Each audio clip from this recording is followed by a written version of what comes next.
Waiting for the going live.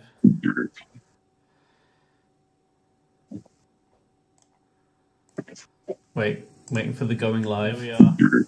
Quiet, everyone. Let's everyone enjoy this. Waiting for the going live. Here we are. Quiet, everyone. Let's everyone enjoy this. Waiting for the going live. Here we are. Quiet, everyone. Let's everyone enjoy this. Waiting for the going.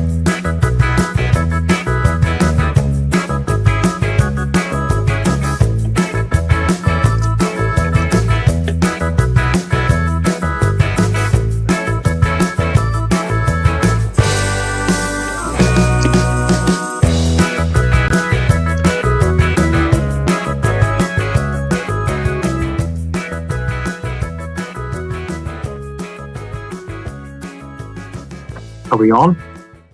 And we're on.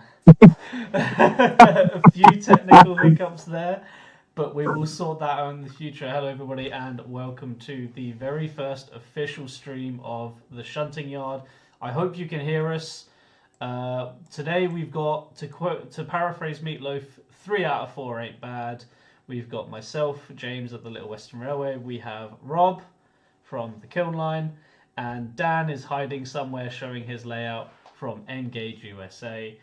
Thank you very much for joining us all. I hope you can hear us. If you can't hear us, say something in the chat now or forever hold your peace. Because I have a funny feeling that nothing is working. It wouldn't be a first stream without everything going to pot. There we go. No, there you go. So Aaron from Upwell and Onwards, thank you for joining us. Has he confirmed that we are audio loud and clear? If it's too loud and too clear, please let us know. Morewood, Engage, hello. Thank you very much for joining us. So, being the fact that this is the first stream, be prepared for this to be absolutely terrible, have no structure whatsoever, and just be a piss about. Probably chaotic too. Very chaotic. Look, we've already got the first locomotive of the streamers running around. Dan, what have you got running around? He's muted his mic. That is a Dapol 2800. Just letting it stretch its legs a little bit before I hook it up to some coaches. Fantastic. Very good choice. Look at that. So we've got the 3 major scales covered on the first day. Look at that. So, you might have seen that intro. Tell us what you think about it. It's going to change. We're not going to let you in on any of the internal secrets, but there will be some more changes moving into the next few weeks. I'm going to do a little bit more clearing up on the stream basis itself, and maybe just have some fun. But without further ado, we want to start off doing this kind of thing and having some sort of news. So any of the recent updates from the 3 major scales, we want to be able to provide from you. I've done 0 prep work on this week because there's been so much in the last 2 weeks. And this is kind of been spur of the moment as well, hasn't it? Yes, very much so, very much so. And I think Merp did a good job of it on Monday as well. Don't really want to take away their thunder. So yeah, I think we can just get straight into the topic of the day. I know Dan is raring to listen to the topic of the day today. Rob, what are we talking about today? We are talking about DCC. DCC. What does DCC mean? Digital something control.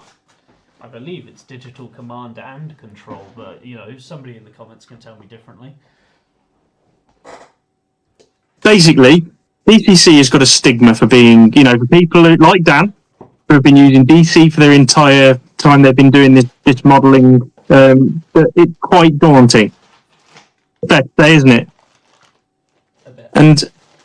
And the thing is people assume that there are tons of tons of finicky wiring required to make it work, and we are here to put that to bed, kind of thing. Are we? Okay, to kind of make it clear as to what makes up a DCC system and why you need certain wires in certain places.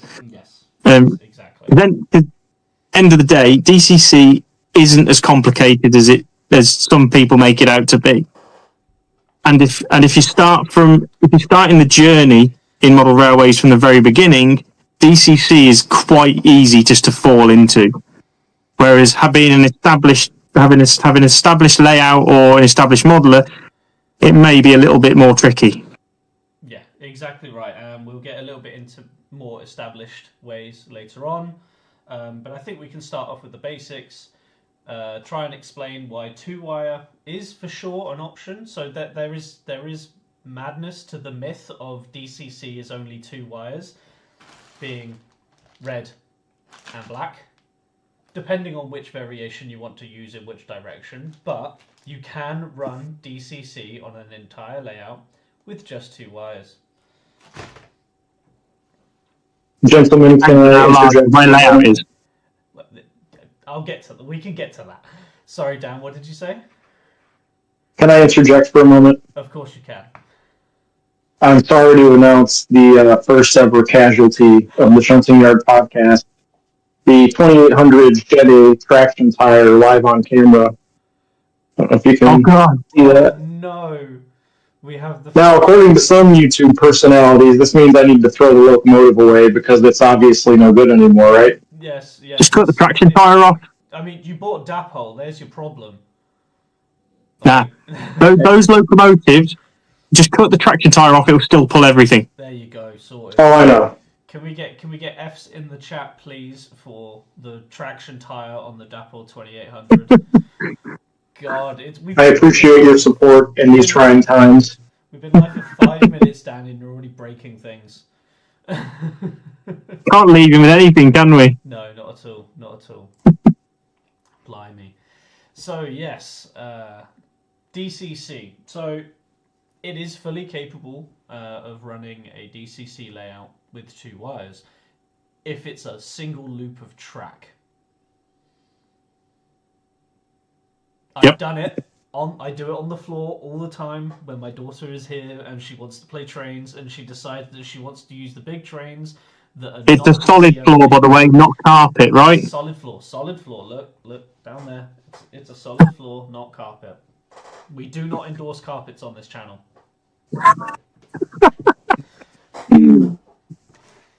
Take that as you will. No, so you can run it with 2 wires.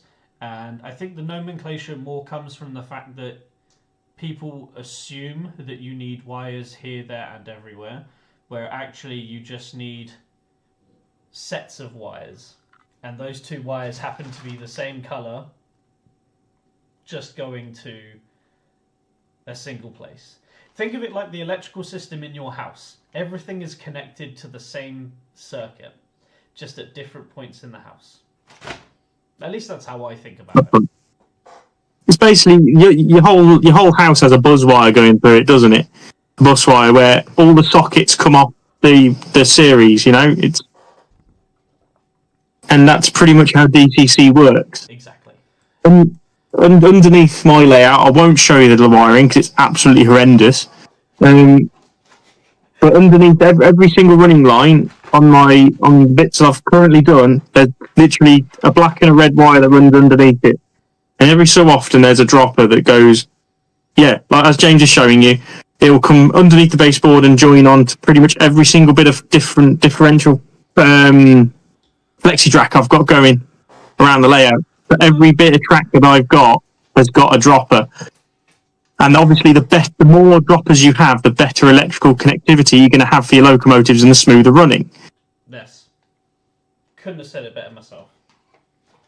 So that's why it starts to get a little bit complicated when it comes to adding DCC to existing track work, because you have to think about isolation, you have to think about how many droppers you're going to need, etc. Also about your power usage, because the more locomotives you have on running, especially if they're sound, you take up more amps.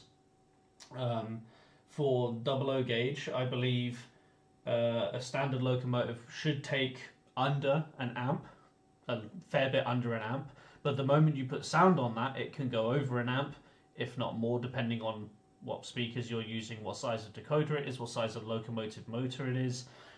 So for my small layout, I've got a 3 amp power supply, so I can probably only have 3 locomotives running sound even at idle at one time. I'm not going to test it yet, but eventually I will do. So those are considerations that you have to take into account. You also have to take into account frogs, whether or not you're going to use electro frog points.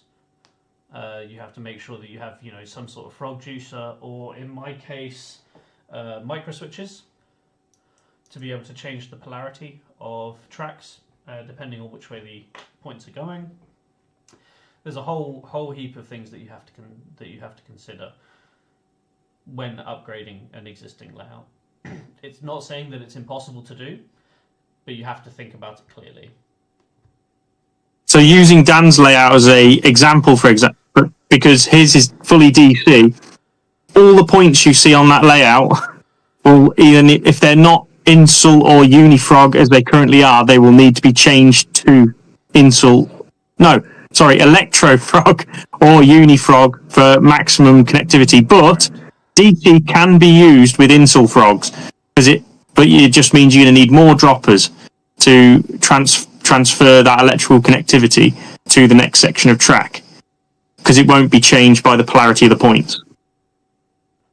There you go. Oh, what's he fixing? He's putting another engine on by the looks. Oh, hang on, look, I can do this now. Is that the A1? The wartime black A, or is it the A3? No, it's the A1. It's either the A1 or the A3. I don't remember right off the top of my head, to be honest. They're all the same. Oh, you beat me to it. You beat me to it. Is Finborough here? Because he'd love that. Yeah, no, God. I'm enraging the LNER people already. Yeah, I can hear the people screaming at us already. That's what you get for saying the GWR engines are all the same. Although I must say that the black livery on the A1s and the A3s does look nice. Does suit it. I prefer the silver, but that's just me. Here is our 4th member.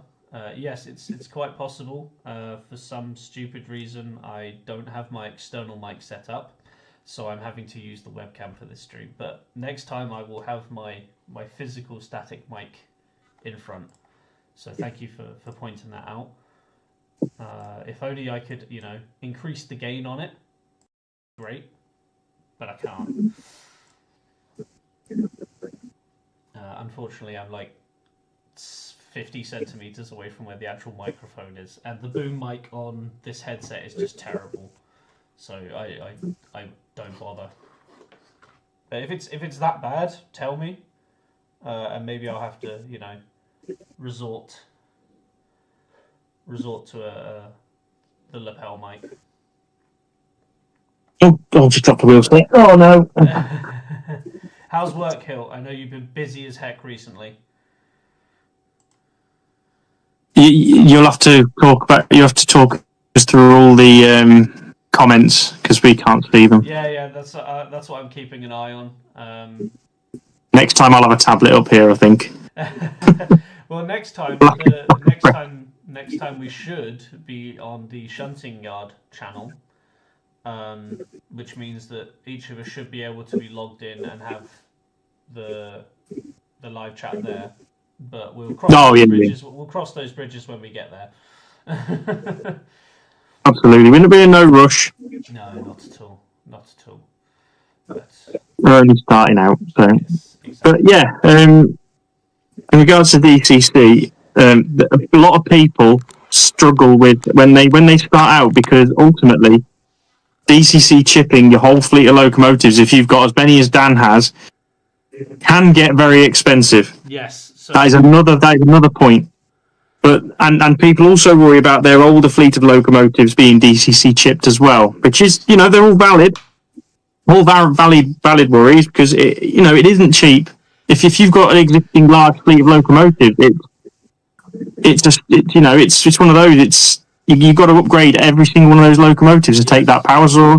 Yes, it's not great. I mean, I know that these days we have budget options from the likes of Lay's, where I think the cheapest decoder you can get is 20 odd quid for a basic. 20 odd quid a loco. But that's 20 odd quid a loco, exactly. But it goes astronomical when you go up to sound fitted. When it just goes nuts. Hey, Timber Surf, thank you very much for joining. Hilt, how about now? I've moved the camera closer, so I'm hoping the audio is better. Rob, what am I sounding like? I'm clear on Discord. But yeah, so you're very much right. There is definitely a gap to consider if you're changing all your locomotives. I spent 50 quid putting chips in this thing. There you go. And that's if you get good chips. That's the thing as well, is that's if you get good chips that aren't going to break on you. Don't go Bachmann. Don't do it. Well, you say that, but Bachmann chips are supposed, or at least were supposedly Zemo chips for a while. They had a Bachmann label on it. That's all I care about. I've never had a problem with Zemo before. Well, I haven't. I've had very good luck with it, but I have a friend who has 12 Zemo sound decoders, and we had to go to Vienna to the Zemo tech headquarters to have them all updated because they were just terrible. They stuttered. Even we were changing CVs back EMF and it just didn't work. That's probably the biggest thing with DCC is every chip is different. And every locomotive is different. And each combination of the two, it ends up going to like winning the lottery. If you ever find a combination that instantly works, find Jesus. Be worried. That I think is probably the biggest takeaway, is that there are differences between each locomotive and each decoder itself, and they behave differently. Yeah. I swap decoders occasionally when it comes to testing, and they behave so much differently from locomotive to locomotive. So that's one thing to be aware of. The only depending on scale as well, because I know that O-gauge locomotives especially, if you buy a cheap Lay's DCC decoder and put it in anything bigger than a Class 08, you will burn that chip out in no time. Yes, exactly. Because O-gauge locomotives, my ones, I've had to upgrade my system to cater for O-gauge locomotives because they can pull up to 8 amps. Well, the big housing diesels under any load can pull up to 8 amps. Right, quick run through. So Hilt says, bit better, mate, learning as you go. Yeah, exactly that. That's why I was hoping that we'd have some people today to tell us how the audios and things were going. So thank you for that. Ibuk says, you don't want to know the percentage increase taking a loco to sound level is. It's nuts. Yes, it's exactly nuts. I need to do some testing on it for myself, because I do want everything sound fitted, even on my tiny layout. Just the atmosphere is great. Honestly, there's nothing quite like having a shed full of steam engines all ticking over. Right. It's brilliant, brilliant. I love it. But I think doing the volume and checking the volume to make sure they're all in the right places is going to take a little bit of effort as well. But. And Aaron, to answer your question, yes, speaking of DCC and loco combination, how's the King? Well, the King is doing great. It's sat there, right there, without a decoder in it, without a motor in it.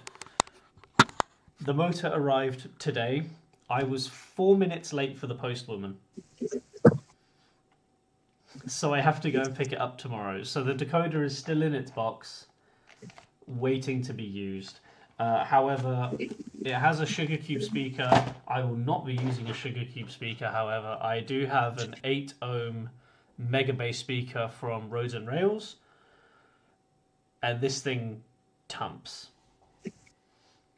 So You need to put class 20 sounds through that bad boy. well, you said now I've bought this, I'm going to buy it more. And I'm going to stick one in the diesel dog. That's going to be awesome. You're going to wake the neighbours up with that thing.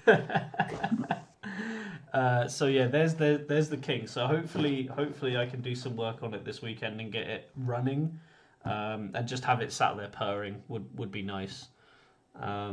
Picking over while you're working. Exactly.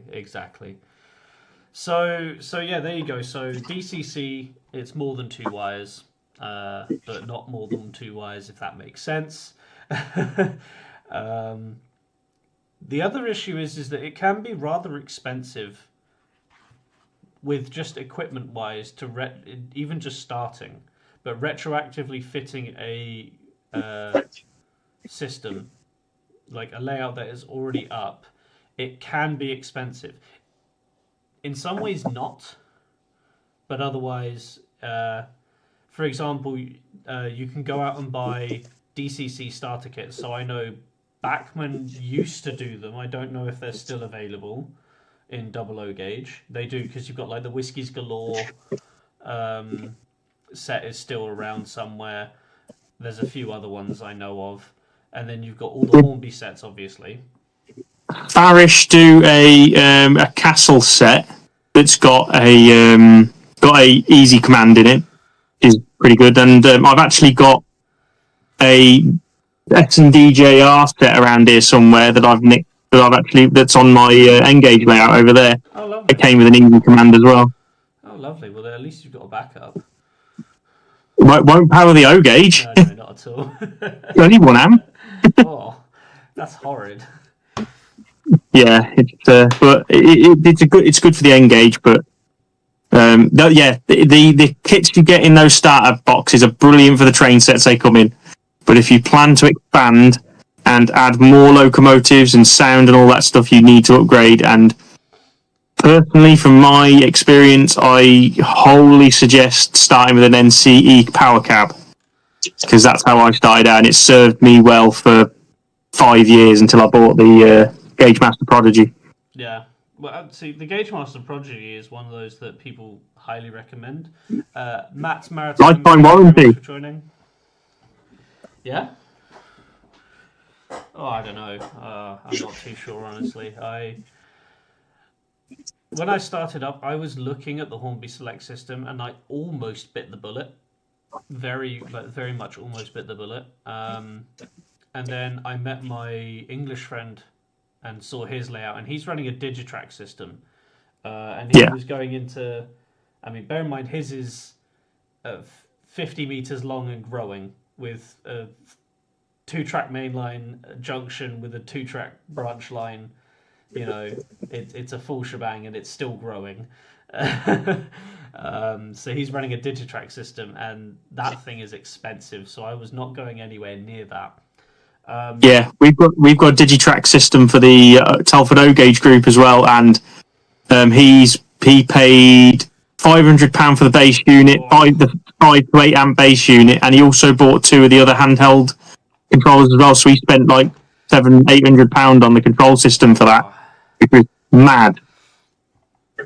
You can pick up like Gauge Master Prodigies and NCE power cabs on eBay all the time for a lot cheaper, and they will be perfect for a starter system. But I'm sure if Hilton was here in video rather than spirit, he would send you down the Roco system, the handheld system he's got. The Rocos, They seem to be quite popular too because they're wireless. Yeah, I've heard some good things about the Roco system. The other one I hear always good things about is the Z21. Yes, no, that's the one that Hilton's got. That's the Z21, is it? Yeah. I don't know the manufacturer, I just know Z21 because that's what loads of people They've got a very similar controller. Ah, right, okay. So yeah, but the Z21 is what Hilton's got, and he swears by that. Good to know. Morewood saying the Hornby Elite has been through thick and thin with me. Still runs all my sound locos with ease and extremely budget friendly. What's the output? The max output amp wise for a Hornby Elite. I believe it's 1.5 amps, but that should be fine for N-gauge. More than sufficient for N-gauge. You're taking notes, Dan, yeah? I'm trying to have a little bit of trouble with my yard and my turntable at the moment, but I am listening. Well, I actually thought that very possibly a Hornby system could be the perfect start solution for Dan if it wasn't hard to get in the US. He's probably going to find it easier to get the Bachmann Easy command in America than the Hornby version. So. But the Bachmann Easy command, let me just grab the controller. Yeah, go ahead. So you've got the oh, look at that. Oh, that's cute. It's incredibly basic, but it's very user friendly and easy to start with. Literally one connection to you got your I/O port, which I imagine is for your signals and stuff. Yeah. Then you've got your mains, and then just the wire to the track. It's simple, 2 wires to the track, off you go. I mean, there you go. But it is incredibly basic. Fantastic. Well, Very dusty as well. It hasn't been used in ages. Going to switch back over to Dan now. He's got some train. At least one of us has got some trains running. So there you go. We've got some visual interest. Do I need to put some engine? Do I need to get an engine running? Do I? I mean, you can if you want. I will not be because I have disconnected everything, mainly in the guise. So let me move my box of gubbins. So on the very expensive end, you have Digitrax, which you can add as many power districts as you want to it through their own components, and I think it can run up to 8 amps. They have like an 8 amp booster, so you will never run out of power with that. You can get boosters to the NCE system as well. Yeah, and the same with the NCE power cab system, which a lot of American modelers swear by. Yeah, the they NCE do. stuff, which I completely get. I, however, went down the cheapest crap route. So I came across a system called DCC when I first started.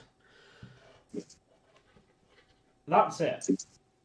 But you had to make that yourself, right? So yeah, this is an Arduino. It's an Arduino Mega power board with a motor shield, which combined cost just for those 2 parts, and that's all you need to start, was 50 quid. Really? It was 50 quid. If you wait for Black Friday or Prime Day or something on Amazon, it can go down to almost 30. That's a bargain if you want to start out in there. You don't need Wi-Fi. You don't need anything. I mean, you can get Wi-Fi. It will cost you another 5 quid for the Wi-Fi chip. The website, which I will link in the description before we're finished, is cheap, it's easy as heck. There's just a download button, and then a UI pops up. It asks you for the basic information of your components, and it does all the rest for you. I'll tell you what, if you don't mind putting in a bit of work, like clearly you do not, because you're even building your own track. Well, that's true. Yeah, that's definitely a system that can work for you. The only thing is it does require certain additional hardware if you want to have a physical controller. So you can use things like the Digitrax controller or the NCE power cab or something like that and have that connected to my system. But there's a handy little app called I believe you can program one of these. or you can program one of those. But there's a handy little app for smartphones or tablets or even a web throttle, so you can run it off your computer. Well, that'd be a bonus. If it's in your office like yours is, I imagine that'd be pretty easy to do as well. It's quite easy to do. That's why I've been enjoying it. And there's a whole host of other things that I will go over probably in either another stream or one of the episodes on the channel. But there's a lot you can do with it. So I fully recommend it. Hilton is saying that he finds Digitrax very unfriendly and it's not a great experience. I couldn't agree more. When it works, it's great. It's expensive for a reason, because when it works, it's great. But otherwise, the handset, it's just too tiny, and all the buttons. And Tiny? I don't get it. It's just horrible. Wait, hang on. Which Digitrack system has your friend got? So he's got one of the he's got one of the really small ones that have the 2 dials to select the 4 dials to select the thing. He's got like a switch on the top. Yeah. So he's got one of those, and that's what the And second person uses. So that's what I end up using. Yeah. He's got the bigger one, which is obviously the one with the LCD screen and has all the information, but that's still got tiny little buttons on it. Basically, you get ended up with the Mad Catz controller around your friend's house when you play PlayStation. Pretty much. Mine's the unplugged controller. I'm the little brother with the unplugged controller. Hopefully many people will be able to relate to that, not just me and Jay. Yeah, hopefully. I really would hope so. Although I am the older brother, so I didn't have that problem. You were the one hopping off your sibling. Timbersurf, yes, they are doing pre-programmed plug and plays for 110, but that is so the reason that is 110 is they have their own. They have an Arduino Mega, so mine is a clone. It's not the official Arduino Mega, so that sets you almost 40 pounds.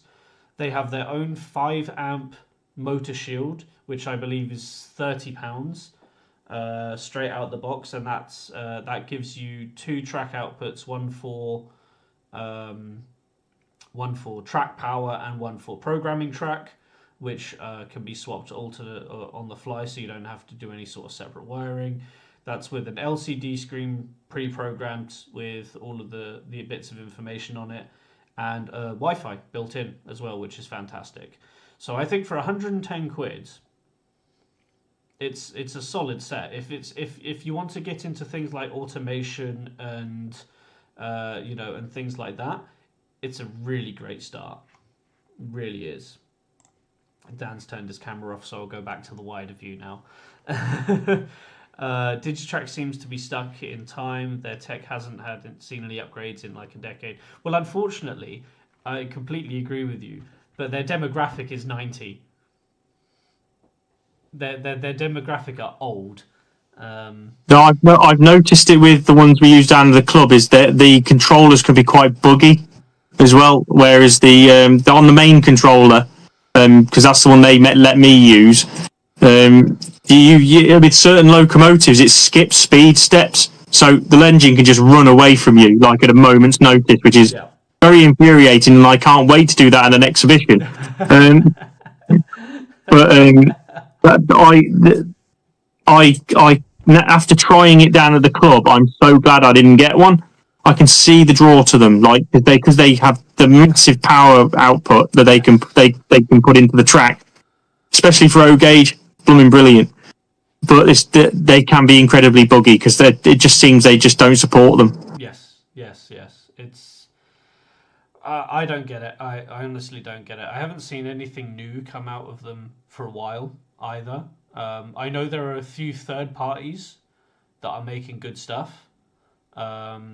But so yeah, Timbersurf has DCC, the DCC CSB1, I believe it is called, has DCC in, so you can be used as a 5 amp booster as well, which is another great thing about it.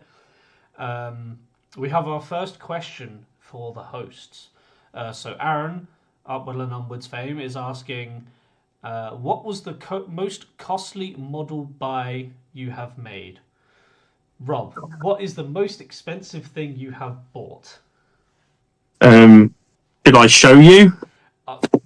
Go ahead, my friend. Go ahead. It was probably one of the smallest locomotives I've got as well. Look at that. This is yet to see. Don't do that. I can't do that. They'll kill me. This is a Linton and Barnstable Manning Wardle. Hang on, you're going on full screen. There you go. This is a Lionheart model, and it's got Lionheart price on it as well. There you go then. This is kind of the best locomotive you can get in NG7 at the moment, ready to run. And this is DCC sound fitted as well. How much did that come back? 500. Jesus. For that. Okay. But I'm not going to be getting any more. Right. Yeah. And I have, and in fairness, I did sell the majority of the O gauge to pay for it. So. Well, there's your problem, isn't it? Okay. It's not a poor man's game. This. No, it definitely is not. Dan, are you still around? I'm here. What was your most expensive model? Ooh. Well, actually, the question was the most costly model purchase, I believe. Hey, somebody's reading the chat. Yeah, I just checked it a minute ago. I'm going to go a little bit bigger picture with this. I bought a house, and that basically that lets me do some more permanent things with a layout. Because, like my current setup, a lot of the problems I'm having come from the fact that I had to try to make it somewhat portable. And, with it being my first layout and all, I wasn't super experienced with that. So it just kind of is what it is. I'm happy I can run trains on it at all, the way it's acting at the moment. But just having my own space for the train, I don't have to worry about, is my landlord not going to renew my lease? There's a million different things I don't have to worry about anymore. And aside from that, to answer what I think he was actually asking, I think my most expensive model is the Broadway Limited T1, which is unfortunately experiencing issues at the moment. So, what's wrong with it? Yeah. How much did that set you back?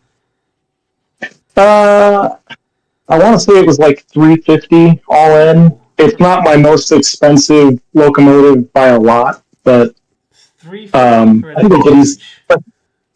Wait a second. Didn't you buy a train pack? Oh. That was only like $250 American after conversion and all that. Yeah, well, part of the reason I went with N gauge instead of N scale is the British stuff is a lot cheaper, to be honest. Like I could probably buy 2 British locomotives for the cost of a single American locomotive. It's not exact, but it's rough numbers. What's the trade-off though between the two? Is it quality? Is it variety? I wouldn't say necessarily Well, the only thing I could see quality-wise difference, the British stuff tends to be a lot louder. Like, I get a lot more motor noise out of them. That would be really the only big thing I could point to. And then really that's not even true of the diesel models. That's really more of a steam engine problem. I think I remember that from when I used to collect N-gauge as well. Yeah. Those Dapol motors scream. I mean, you can't shut them up, man. You just got a constant whirring noise. You're going to have to sound fit them, Dan, just to overshadow the noise of the motor. Just to bump the price up a bit. Jesus. Well. Yeah, while James is answering this question, I'm going to go ahead and do a head count of all of my locomotives real quick, and then we'll ballpark how much it would cost me to DCC convert all of them. Oh, yes, let's do that. Yeah, let's do it. That's actually going to be an interesting part of the video, actually, to see how much it could potentially cost him to go DCC, because I think that's probably what people are worried of the most, converting, to be fair. Okay, so... I mean, I could say my PC. I think that's a cop-out. But that's a cop-out. Because I use it to do all the research. And all of my browser stuff, like all the bookmarks and everything, is just. I don't want to know. I don't want to know what's on your browser. Only trams. I mean, it's going to be it's a toss up between the King and the Baby Pannier. Like, that's how close it is, and it's amazing that it's the largest Great Western locomotive, not including the Great Bear, because she was scrapped, and the smallest Great Western locomotive. Is the Baby Pannier purely because of all the spares you've had to put into it? No, actually. So the King wins by £5. So the Baby Pannier cost me £100 second hand, and then 120. I'm looking over there. I told you this was going to happen. I'm looking over there because you're over there, but I need to be. You're gonna have to move the camera. You're gonna have to move the camera. I'm gonna have to, just get rid of it and hope it stays. There you go. So, I keep looking away. They put the engines running properly. So the King, the Baby Pannier cost me £100, and then it cost me 118 plus 5 for shipping on the DCC sound decoder, which is back in its box. So Awaiting motor. So I spent 224 quid on a paperweight. Currently, because that's what it is right now. It's a bloody paperweight, and yeah. See, this is what I knew was going to happen. Is for some reason OBS is not picking up that, and now everyone's just seen Discord in my videos. Anyway, so there's the paperweight. There's the glorified paperweight right now. It's without a motor. I'm going to look at getting a new one. I'm going to look at upgrading it, and we're gonna try and do that. So currently that stands at 225. The King cost me 90. The decoder cost me 120. Would have cost me 120. But Loco Man Sounds was doing that £90 premium sound over Christmas, and I snagged the King. So the King would have been at £180 if the motor wasn't shit. There, I said the first swear of the stream. If the motor wasn't crap, it won't be the last. If the motor wasn't crap, it would have cost me 180 quid all in. But it still loses to the Baby Pannier because I've spent 25 quid, including postage and import, on a brand new high torque motor for it. So the Baby Pannier is my most expensive hobby purchase. And it's still climbing potentially as well. And it's still, well, I'm going to be looking, I want to look at a high level kits motor for it, and that's going to set me back 25 quid plus shipping. Yeah. James, it's a Helgen Loco. It's going to keep costing you money. Don't. So yeah, there you are. Wait till you get that night owl, mate. No, don't even start. I need to message Hilt about that. I finally plucked up the courage to go, right, I'm back. I can get it now. Hilt, pay the postage. Yeah, I'll pay the postage. That's going to cost me. Watch that be 220 bloody quid. Morewood, question: what do you gents think of using stay alives, given it's a massive advantage only DCC users can take advantage of? Well, I think for certain locomotives it is essential, and now that manufacturers are including them as part of DCC ready options, I think they should all be doing it, quite honestly. But then that begs the question: if they're including sound the stay alives in DCC ready locomotives, does it have no benefit, or will it go wrong on DC? Only one way to find out. I'm feeling. I can weigh in on this. Oh, go on, Dan. So Rob will probably remember one of the first things we discussed was the issues I was having with my Dapol 5700 panniers. Yes. In one of the, before the community kind of figured out that was an issue more so with the lubrication. For those that aren't aware, Dapol basically used grease that was too thick in the gearbox, which caused a lot of problems for the locomotives. But before everybody kind of figured that out, there were some people that were kind of just shooting in the dark for solutions. And one of those for DC and DCC was to add some type of capacitor bank in the coal bunker. And that basically functioned as the stay alive. And maybe I misunderstood it because I'm going to be honest, a lot of the DCC stuff kind of goes over my head.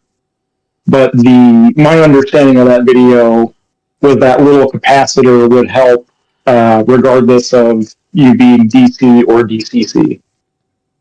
Well, that was my understanding. But then again, I went straight into DCC. So no ideas. But I think they should. I think it should be a standard for at least DCC fitted models now. I mean, we're proving that manufacturers are proving that you can get small components in these tiny. I mean, look at Rapido with this the fireless locomotive. That's going to come with supposedly a 3-pole motor with a flywheel, speaker fitted, and stay alive fitted in that tiny thing. You've just got to think that Graham Farish have got sound fitted Class 08s. And just in reference to the whole stay alive thing, this thing, with its small wheelbase, should have had a stay alive fitted. This thing only came out last year. Bachmann really should have put a stay alive in this as standard. Because I have to keep my track impeccably clean to run this, and it could really do the stay alive. It's sound fitted and everything, so it's got the full works. It just really needs a stay alive. Right, let's quick catch up. Aaron, I think the Trojan is smaller than the Baby Pan. Yes, but Trojan is not ready in ready to run format, so it is not included in my calculation, which is why I also do not include the Great Bear. Fimbra, I think Stay Alive should be included, especially in sound-fitted models. Couldn't agree more. This thing is getting the world's smallest Stay Alive. I will have a video up on that eventually when I get round to buying a new bloody motor for it. But it is less than a US cent. The Stay Alive. It is freaking tiny. It makes sense to add them, doesn't it? Just save everybody. The whole community will love you, just like they do with Rapido. Yes. Right? Just do it, please, Bachmann, please. Matt's Maritime. I agree. All low gauge models should have stay alives as standard. Yes, I think it's becoming None of them do. Industry norm now. I think it should be industry norm now. We know that the technology is there. We know that and it's cheap enough. And it's cheap enough. Especially when you could technically go out and get a few capacitors, and if you want to blow up your own models, do it yourself, sort of thing. Of course, they could do it in a factory in China. Yeah, but the whole thing is at the moment is that manufacturers are trying to get new people into the hobby, and the best way to get people into the hobby is to make things easier. Yes, this is true. So one challenge I am going to have is fitting sound and stay alive in this. It will be done. It will be done because I love these things. Is that the Ruston? That is the Ruston 48DS in double O gauge. So to give you a comparison, this is the Baby Pannier. This is the Ruston. Adorable. That's like me putting the Manning Wardle next to the Quarry Hunslet. This is a normal pannier, and this is a Ruston. If I put this next to the King, it just goes nuts. Hold on, I've got a good comparison.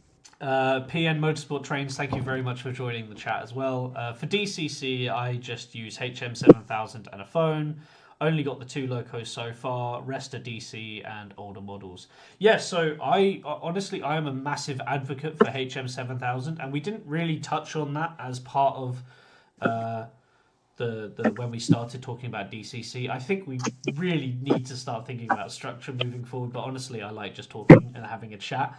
But I think HM7000 is the best innovation of last year.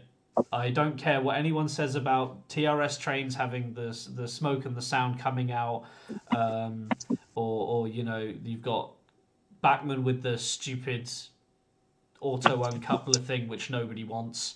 Hopefully you've got a video on it, go and look. Which Hilton Proper Draft has a video on, and go and watch it as well. And I think Acura Scale now have got that stupid plastic, see-through plastic coupler thing now, which I don't understand. Sure, they're doing all this, but it should be stay alives. And that's the thing. And what didn't Acura Scale's lifetime warranty get Innovation of the Year? Yeah, put a stay alive in it. So I'm a massive advocate for HM7000. I will be getting more. I have a surprise coming that I'm not talking about to these 3. And it will be HM7000 fitted. Another one from Morwood. The only annoying thing, though, is you can only attach stay alives to decoders only as opposed to the locos themselves. Correct me if I'm wrong. Yeah, so from what I understand, it has to be to the chip itself. You can't just hardwire it to the locomotive because you'll end up frying the capacitor and probably frying your decoder. So for DC, would you have to wire that to the blanking plate then, if it was possible? Do you know what? We might have our first food for thought that we have to come back on. Let me make a note of that. As Dan is the only DC guy in this group, he needs to go and experiment. Yeah, I'm gonna write that down. It just so happens I have a few locomotives I would not mind if they just burst in flames. So, is the 1400 one of those? I got no pens. No. Stitch. No. Stitch isn't working. Maybe. Because you were talking about shooting it at one point. Please do. No. That was the Tomex track cleaner car. Yes, they are garbage. I would never shoot Oliver. How dare you? They're just sitting a siding at worst. Right, I've made a note. With scrap written on the side.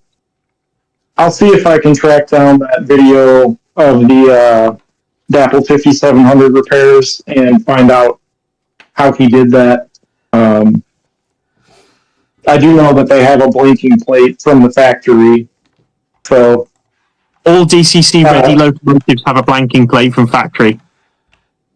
Yeah, so on my total locomotive count, I've got 35 in running condition, and of those 35, I'd say about 25 of them are DCC ready, and then there is one, because of its all-metal body and chassis, the Union Mills, that just, from my understanding, cannot be converted to DCC at all. I'm sure somebody somewhere can think of a way to do it, but you got to remember with the gauge, you're not working with a lot of space, you know. A rough calculation. I'm sure someone's got DCC fitted a Union Mills loco. There's got to be someone out there that's done it. Oh, somebody will have. Somebody has DCC fitted anything. Ladies and gentlemen, we have a wild Hilton in the chat. Look at this boy. All of us together. I got screenshot. God. Dan, where's your mug? Hold on. Everybody look at the camera. Come on. I'm old man in it right now. There we go. This is great. We got all of us here. How are you? Hello, gentlemen. How are you doing? Look at that. He made it in. This is bloody brilliant. Yes. The Shunting Yard together. Oh, God. What has the world come to? It just looked like so much fun. And I had I had to jump Yes. Oh, here we go. Dan's coming on Dan. face as well. Oh, look at that. So glad you're here, mate. Look at that. So first time we're doing it, we're all together. There you go. The world. We can stop now. We're done. Right, everybody go home. Shut down the stream. It's over. That's it. We're over. Look at that mug he's got. That was it. That was it. Oh, look at that. There you go. Merch. Will be That's the old logo too. It is. Retro. I've got to get some new ones made. How many of those are in the Once wild? upon a time, I had a really nice proper chuff mug. Me too. Me too. Sorry about that, Dan. God. Right, hang on 1 second. Aaron, some form of stay alive in certain DC models would be handy. Hornby Peckett's, Rustons, and Bachmann Hunslets are perfect examples due to their tiny wheelbase. Big things. Exactly that. Anything with a tiny wheelbase needs to have a stay alive. Timbersurf pre-fitted stay alives will not work on DC. It will only come into play if a decoder is fitted. There we are.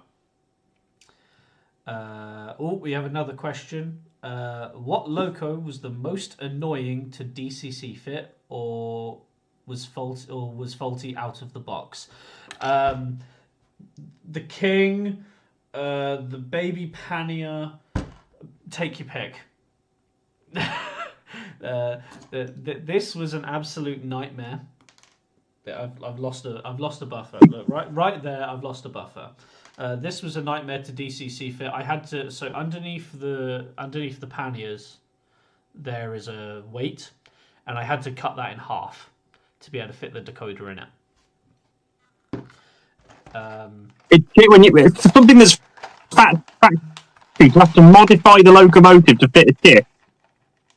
Well, so the thing is the blanking plate. You're not going to be able to see this, and I definitely need to do a video on disassembly. But actually, the chip is designed so that you have a 6-pin that sits and plugs directly in and sits in the bunker. But of course, with a sound chip, you can't do that because it's got gubbins with it. So yeah, stupid me thought, I'll buy the 6-pin one. So it is my fault. It is 100% my fault. I made it too difficult.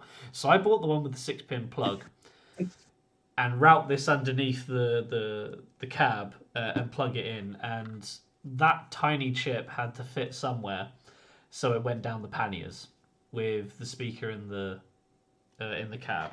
It's going to get redone. It's going to get redone properly, and it's going to be so nice. It will be the. It is good that there is that.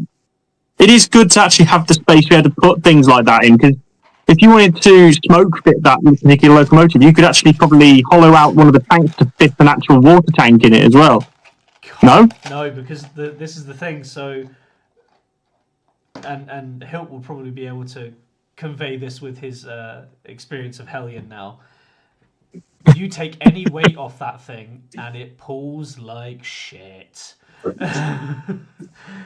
This literally, I halved the pulling power.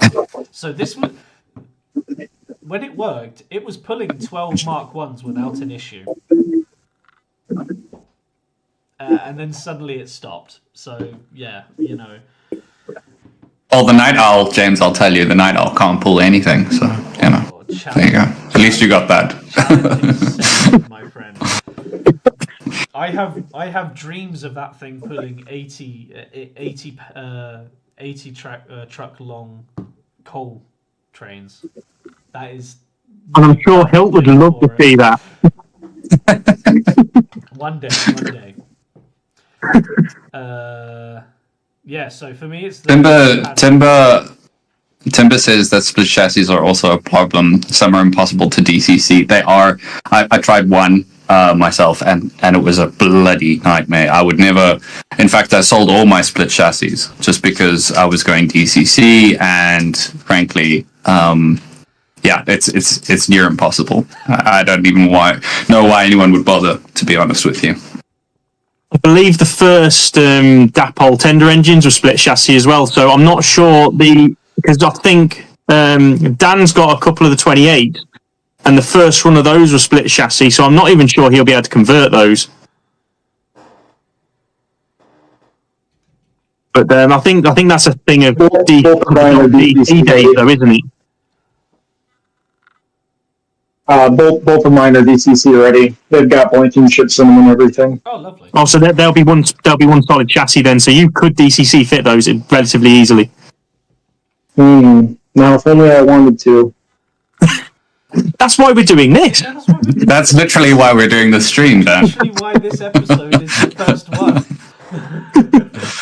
Look, I'm a simple guy. I like things that are easy. I just want to turn my trains on and play. I don't want to have to mess with any programming or, because sometimes I only get like 20 or 30 minutes in here, and Completely I already have enough problems as it is, Completely. But just think, you could turn your layout on and have all the sounds come on as well. That's it. Yeah. All at one time. How fun. Yeah, how fun. Right, come on in. Hill, what was your worst or most annoying DCC fix, or what was broken out of the box? I mean, what was broken out of the box? Night the night owl. Don't mention it. I can't have both of the ones that are being buggered. The most difficult to DCC fit, because I've not really had anything that's been like completely screwed out of the box new. I think perhaps the LMS Garrett, that might be one of the more difficult ones. Very strange design. I mean, they've made it work. I will give a Helge on that. It is it's a pretty solid little runner, but DCC fitting it and getting sound and stuff into it is very difficult, and there's a lot of, it's messy. It's not like a clean thing. There's no just like a plate just that's open and exposed. As soon as you open up below the firebox, it's just wires and it's messy, and it's not a pleasant experience. So probably the Garrett.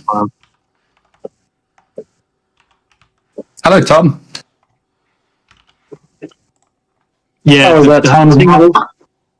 That is Tom's Modelling Corner has joined. Yes, welcome. Hey, I've also the man has arrived. I've also put our first poll up. Is it Hell Jan, as in January, or Hell Yan? It's and your two questions are, I mean, your two options are yes or no. This is going well. I think that's Is it Helgen or Helgen? Yes. I genuinely think the whole problem with DCC fitting Helgen locomotives is common amongst all scales. Because I've opened up a Helgen O gauge diesel, and it's not a pleasant place to be.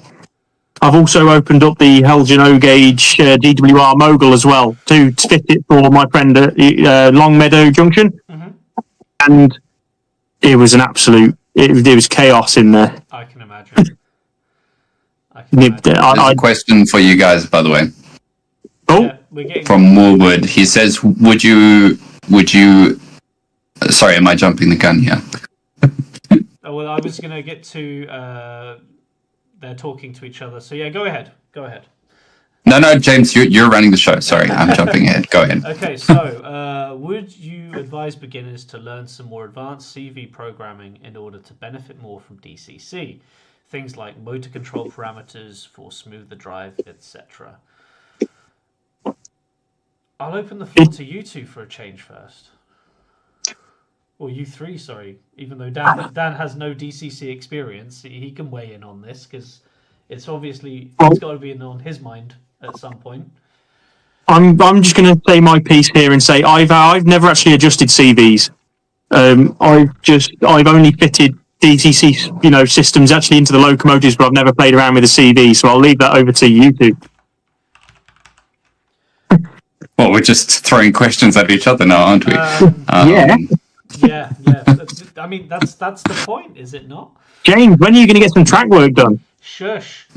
I started, see? I've done 2 we can go ahead and make another video. Yeah, hang on, there we go. We've got a race in itself. Who's gonna do it first? Is Dan gonna do another video, or am I gonna get something running? Well, you've got something before I finish my route. my track, James. So I can tell you this little adventure we're having currently is helping with some of my video producing anxiety. Good. So there's that. Good. A little video laxative, if you will. Okay, so to go back to the question. Let's get that done.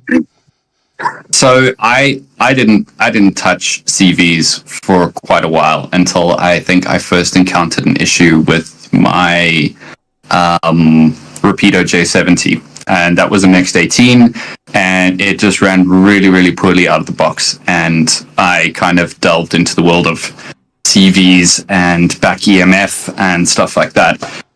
And I think as a beginner, you probably don't need to worry about CVs straight off the bat. But if you do want to fine tune things down the road, which you probably will, it opens up a whole new world of control, honestly. So I do like messing around with CVs. It's quite intimidating, but do remember that, at the end of the day, if you stuff something up, you can totally just reset everything. So yeah, I like it, but I probably wouldn't recommend it straight off the bat.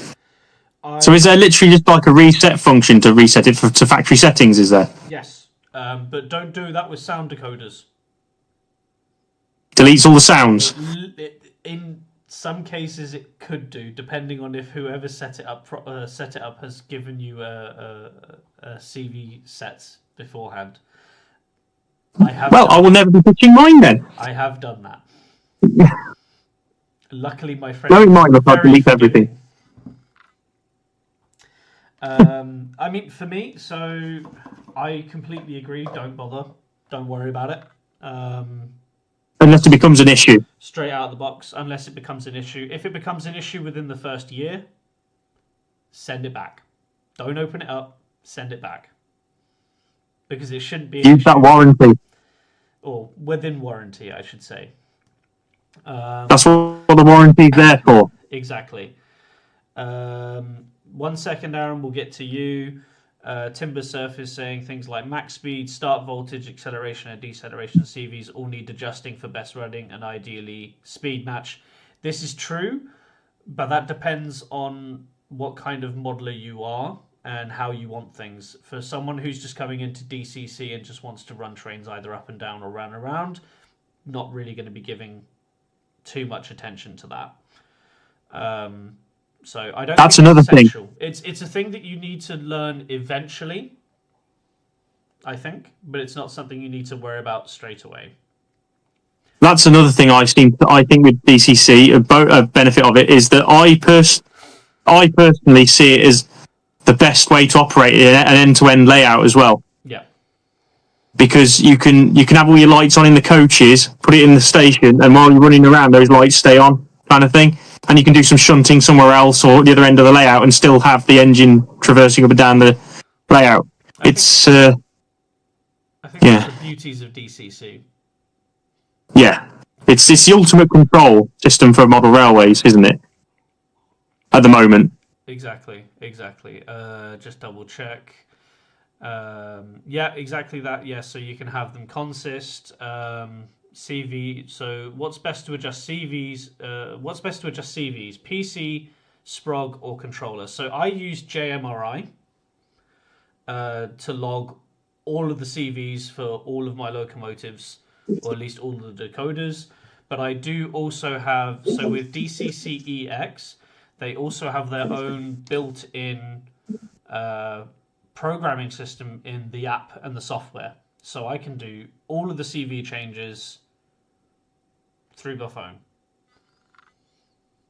which is great. I have done it through controller, and I just find it finicky. The thing is with DCC, it's so versatile. There's so many different ways you can control it these days, isn't there? And you don't have to have a physical controller. You can use it on your phone. If you don't want to use your phone, you can use a controller.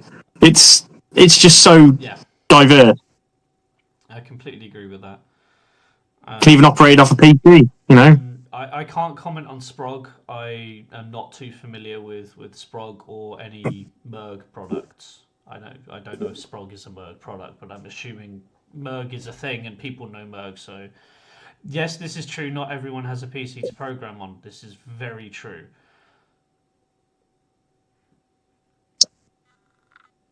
But PCs are one of those things that are quite few and far between in homes these days. I seem to find is everybody uses their phones or tablets, don't they? well, that's what I think. What is a great thing about the HM7000 and probably the Hornby Select as well, because I believe you can do CV changes through the Elite and the Select controllers as well.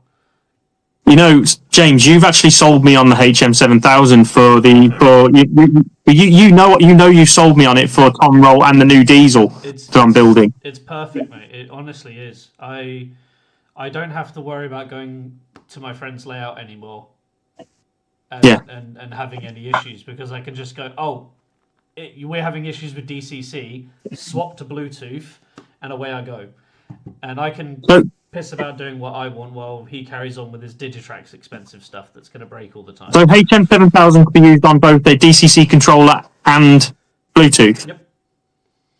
I swap between them. For example, so I was on his layout and he asked to hear the Princess sound file. So I changed it from DCC to Bluetooth, waited 25 minutes for the Princess sound file to load up, swapped it back to DCC, and gave him control of it, and just let him get on with it. You know, that's how brilliant it is. Let's get through this. Yes. Does Bluetooth count as true DCC? Oh. I would say it counts more as RC. Be using track power. But it's Bluetooth. Is Bluetooth radio control? A mixture. Because No, it's Bluetooth control. Bluetooth control, right? And I don't think radio control comes into it at all. It's a completely different set of frequencies. Yeah, it's kind of a mix between the two. The point of my question is, if Bluetooth is considered DCC, then I do in fact have DCC experience through Lego trains. And I just have to say, if that is the best Bluetooth has to offer in terms of train control, I am thoroughly unimpressed. So before we do get back to Aaron's other question, because he is throwing some nice questions out today.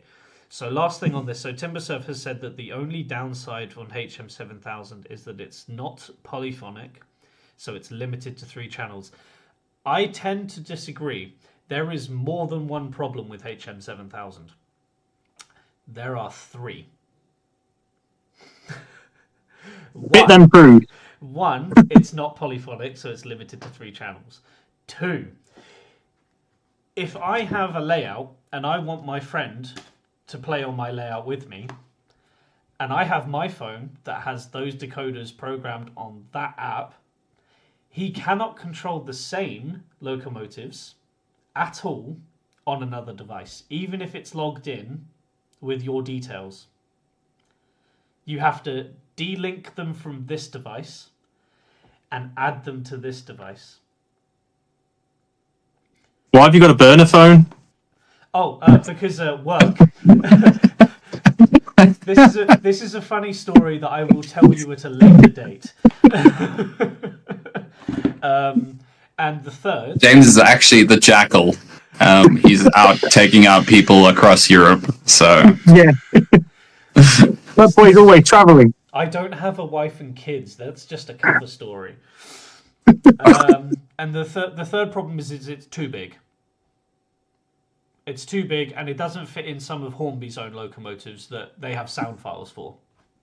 So I wouldn't have a chance of it fitting inside there, then? Well, I mean...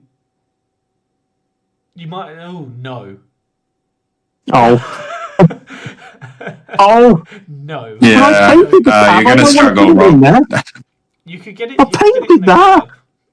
No! I don't want to!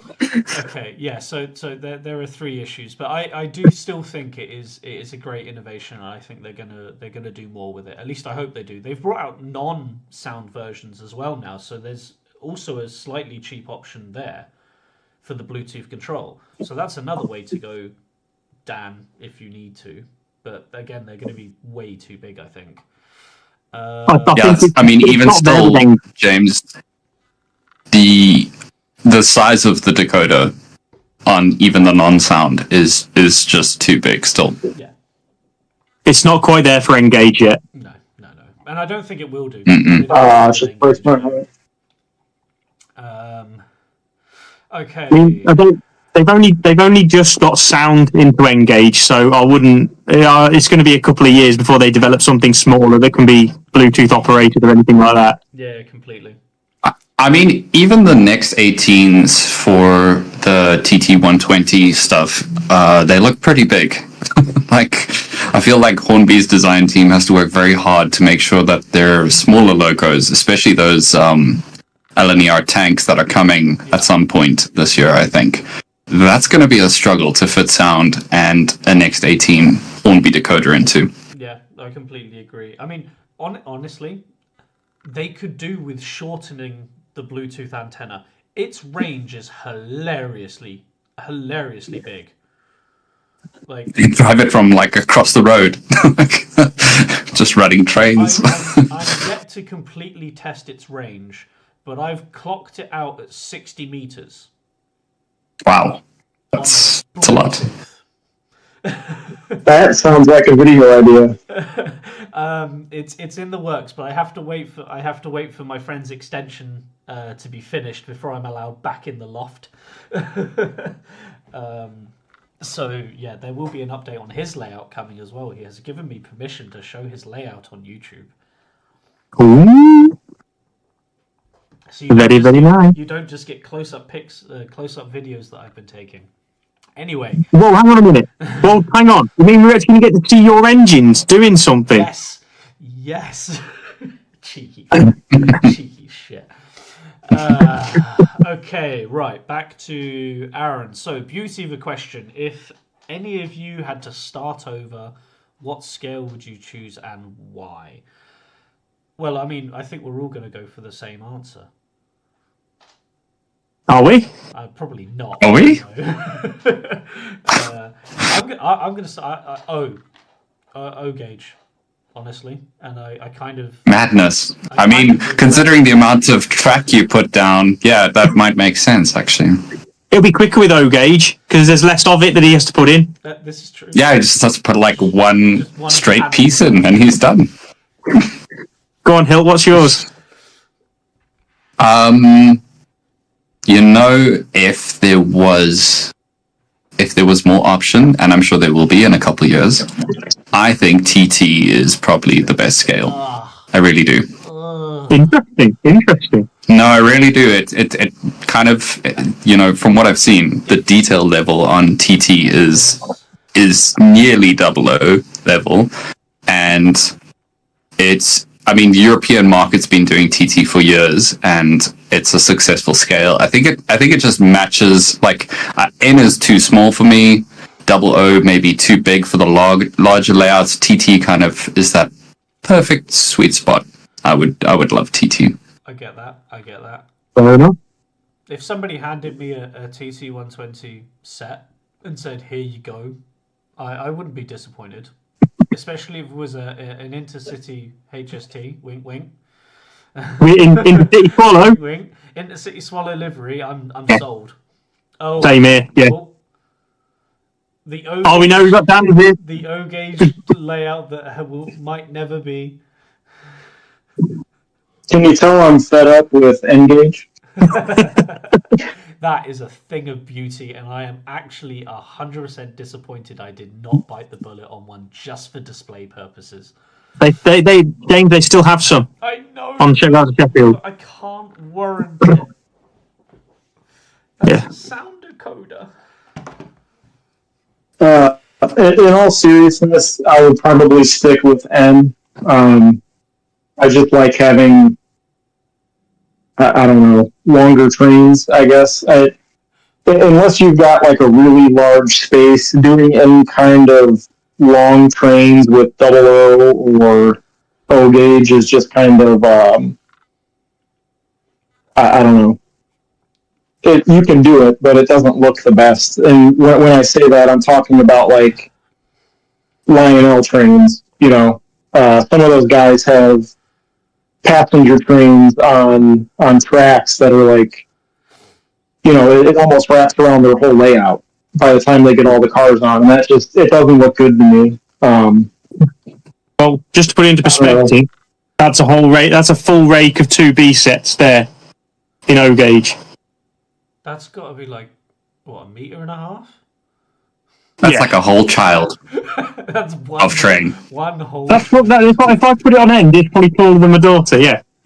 Christ. Okay, so there we have.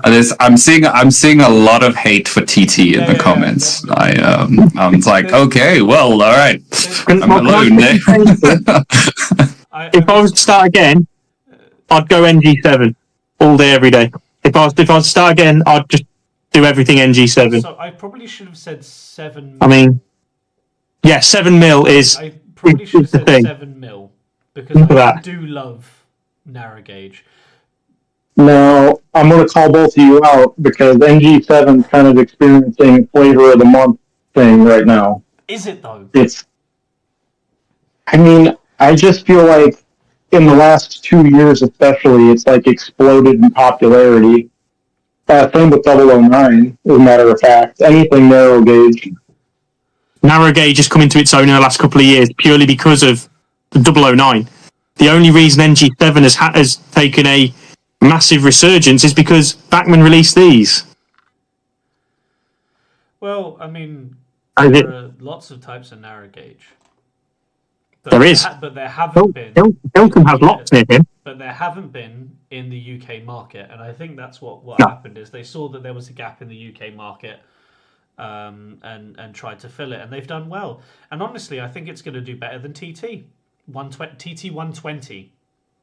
Have to be specific, TT 120, because it's different than Euro TT. The only thing is that 009 can only go so far because there isn't that massive variety in this country, whereas with TT there's a lot more scope. Well, this is true. But I don't know. Unless in NG7 people start producing like your Garrett, your South African Railways NG15s, which I'm hoping for, Hill, I will get one. Unless someone starts actually knocking those kind of things out, I think they're going to struggle to catch on because it's expensive, NG7. I think you'd find that a lot of people would buy into NG7 if they gave us a South African Garrett. It's just one of those things that's special. I think a lot of people, even who didn't do NG7, would just buy the model. Like half of Wales would buy it. So yeah. Well, the remainder of my O gauge would be sold if they released a Garrett. Aaron's just said goodbye wallet, well goodbye bank account, so he's in. He does like a Garrett. There is actually TRS Trains has actually made a 3D printed version of the Welsh Highland Garrett, but I'm not sure how far they're getting on with it. Agreed. Someone's calling them. Go away with streaming. I will have to go through it soon, though. Yeah, so I definitely think that there's a good variety amongst us. I think. I mean, I almost considered ON 30 and going Yankee Doodle Dandy. The American stuff. Because I follow a lot of people. I follow Australian modders, US modelers, one random South African bloke as well, and a lot of the ones that I follow in the US are narrow gauge, so they're either HON or ON, and the locomotives just look great. They really are. Like, it brings Back to the Future vibes, old Wild Wild West vibes. Like, I absolutely love it. Valleys 56XX, thank you very much for joining. Good evening to you too. Right, let's quickly jump back. We did miss a question from Tom at Tom's Modeling Corner. Thoughts on the Hornby Digital Select Controller? Never touched it. I'll leave it to you guys. I've heard they can be quite difficult depending on decoder. No, they're rubbish. Well, They're rubbish. No, they're rubbish. No. Don't do it. There you are. You No. heard it here first. Don't bother. That was easy. There's two of them, right? So there's a step up version, which is like the master, the elite, right? So that's supposed to be a bit more user friendly, as far as I know. But the digital select, the base version, the very cheap DCC controllers, sort of akin to a Bachmann DCC starter, and both of those are equally limiting as a DCC starting point, I think. Timbersurf says it best. Best place for select in the bin. In the bin. I think that's a nice summary. Keep it. Everything. Did we have a Mighty Car Mods moment? Say what? Yeah, in the bin. In the bin. Right, chaps. Well, I'm going to leave here, I'm afraid. So I'll hand over to you three, and I'll get on the stream and I'll get on the stream and comment. So I'll catch you guys later. Pleasure as always, Rob. Thank you very much for joining. Cheers, Robbo. I won't speak to you next week. Bye, Dad. There we are. Rob's dropped off. All right, now that he's gone, we can say all the mean things we've been thinking. There you go. Right. So, what have we been thinking about Rob? Nah, we're not going to do that. He's just too darn handsome, I think. You know? It's just, you know. Aaron, so going back to the talk on Garrett, so it took me a year to make my 009 Garrett number 87, and it's still not fully done. Do you want to really have a conversation on how long it's taken you, let alone me, to do things, Aaron? Come on. I don't know if any of you are aware, but he is his layout is taking longer to do than mine. Which I did. It's a monster, though. It's huge. I've seen it. It's massive. What, Aaron's? Yeah, isn't it? His 009 quarry layout. Oh, I'm not. I don't know. I've just seen it. Oh no, the big stuff. The layout that he shows in his videos, I think, is the club layout. Correct me if I'm wrong. Oh, okay, So where, okay. Where all his overviews and things are is usually the club layout. But he's I been see. building Okay. the 009 quarry layout for a while, but keeps getting distracted by 4D's kits and stock, which is interesting in itself. So, pray tell, there is a video about one of those coming soon, so keep an eye out for that. Shameless plug. Yeah, so don't touch the select with a 10-foot barge pole. Please don't. Ooh. I'll swap over to Dan running his trains around so you can have a bit of visual interest. Eventually we'll be able to somehow do it with all of us, but wait. There you go, Aaron. Hoping our new layout coming. I mean, it looks great, mate. You carry on. Yeah, Aaron coming back. Which layout? I've got 3 layouts and I'm working on the club layout, so technically 4 now. So there you are. Rob is in the chat. Hello, Rob. Are you watching TV now, are you? He got bored of the stream. Yeah, he's just gone to do something else. I put the wife and kids to bed, so He went to paint Warhammer models. He's like, I'm done with this hobby. Yeah, I'm done with this. They're talking about spending money. Goes to Warhammer. But yeah, so back on topic of the night. So yeah, DCC, you can spend as much money as you want on it, and you can spend as little as 50 quid if you want to work a little bit for it. There is a broad spectrum of odds and ends about it, but yes, essentially, it comes down to 2 wire colours. One for positive and one for negative. Whatever colours you want to choose, whether it be white or blue or green, essentially it's 2 wires. until you get to all the accessories and tortoise point motors, which I don't see the point of. They're just expensive to me. I'm going to get a lot of hate. I mean, on a larger layout, you know, I can see them being pretty important. But my servos do the same thing for a tenth of the price. Oh, that's valid. No, there are some pros to it. Somebody will tell you what those pros are. But yeah, I completely get why people think that DCC can be confusing and difficult. And we're getting an aerial shot now of we're falling over. Oh, we're going sideways. All right. Oh, we're vertical now. Oh, I don't know if the stream's going to handle this. Oh no, it can't. Whoa. Oh, there's Dan. Oh, Dan. With a lightsaber on the wall. Yeah, the battle station's not quite set up yet, so. Aha. So, yeah, could be worse. Dan, any additional questions for DCC? Since we're doing this for you. He's still not interested, I don't think. I don't think so. I mean, I'm not interested. I just, I guess I'd have to design it to be convertible, because I'm not going to be able to, you know, convert all of my locomotives at once. Optimistically, it'd be like 2 or 3 at a time.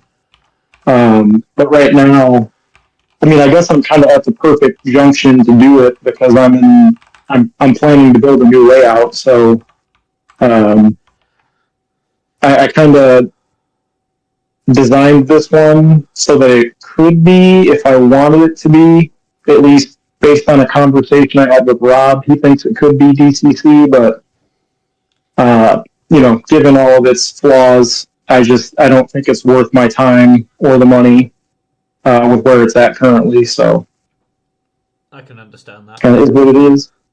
I can understand that. Now, when I do the O gauge, oh, go ahead, Hilton. Oh, sorry. No. I was just saying. I think, you know, when you work on your next layout, you know, maybe just bear it in mind that you could potentially go DCC and wire it as such, make it as easy for yourself long term. If you do want to make that switch, then it'll be something easy to do.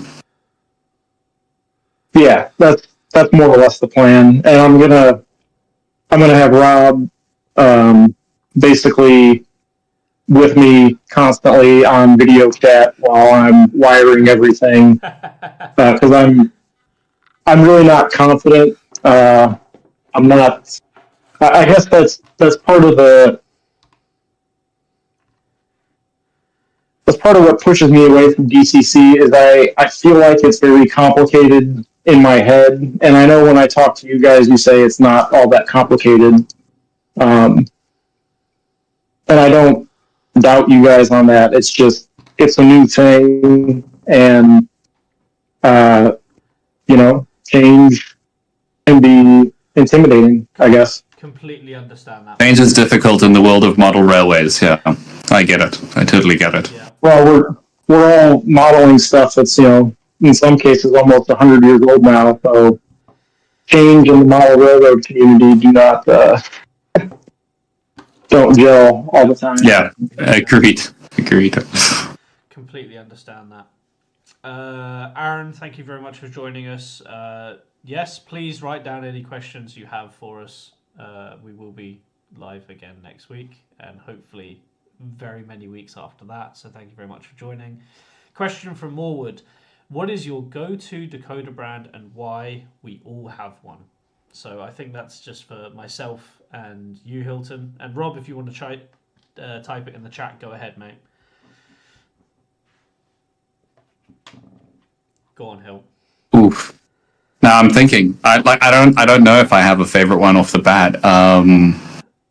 I've had some pretty good experience with Gauge Master, but in terms of yeah, that would probably be it. Honestly, Lock Sound is probably Lock Sound, Lock Pilot is probably the most reliable and the most consistent that I've experienced. Bachmann can be a little bit. Well, I suppose not Bachmann. I suppose Zemo can be a little bit inconsistent, but overall pretty solid.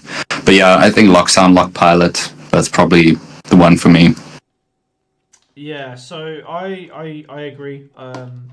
I've got 2 Lock Sound and 2 Lock Pilots. So far, touch wood, I haven't had any issues with them. They've been almost, I would say, plug and play.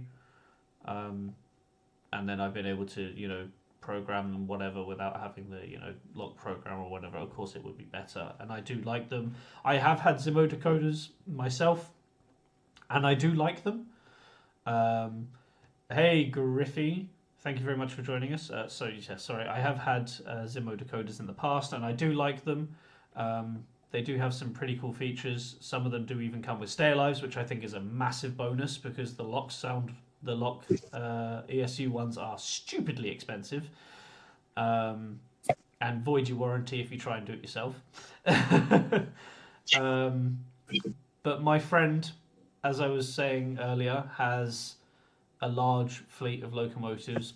All of them are Zemo sound fitted, and he has always had a problem with them. Always had a problem with them. We went to Vienna, so the tech headquarters for Zemo, and it's a wondrous place. If you're an electronics nut, it's a wondrous place. They've got all the pick and place machines. They've got all the circuitry being created. They've got all these people sat there with magnifiers, looking at all the stuff, doing all the testing. It's great.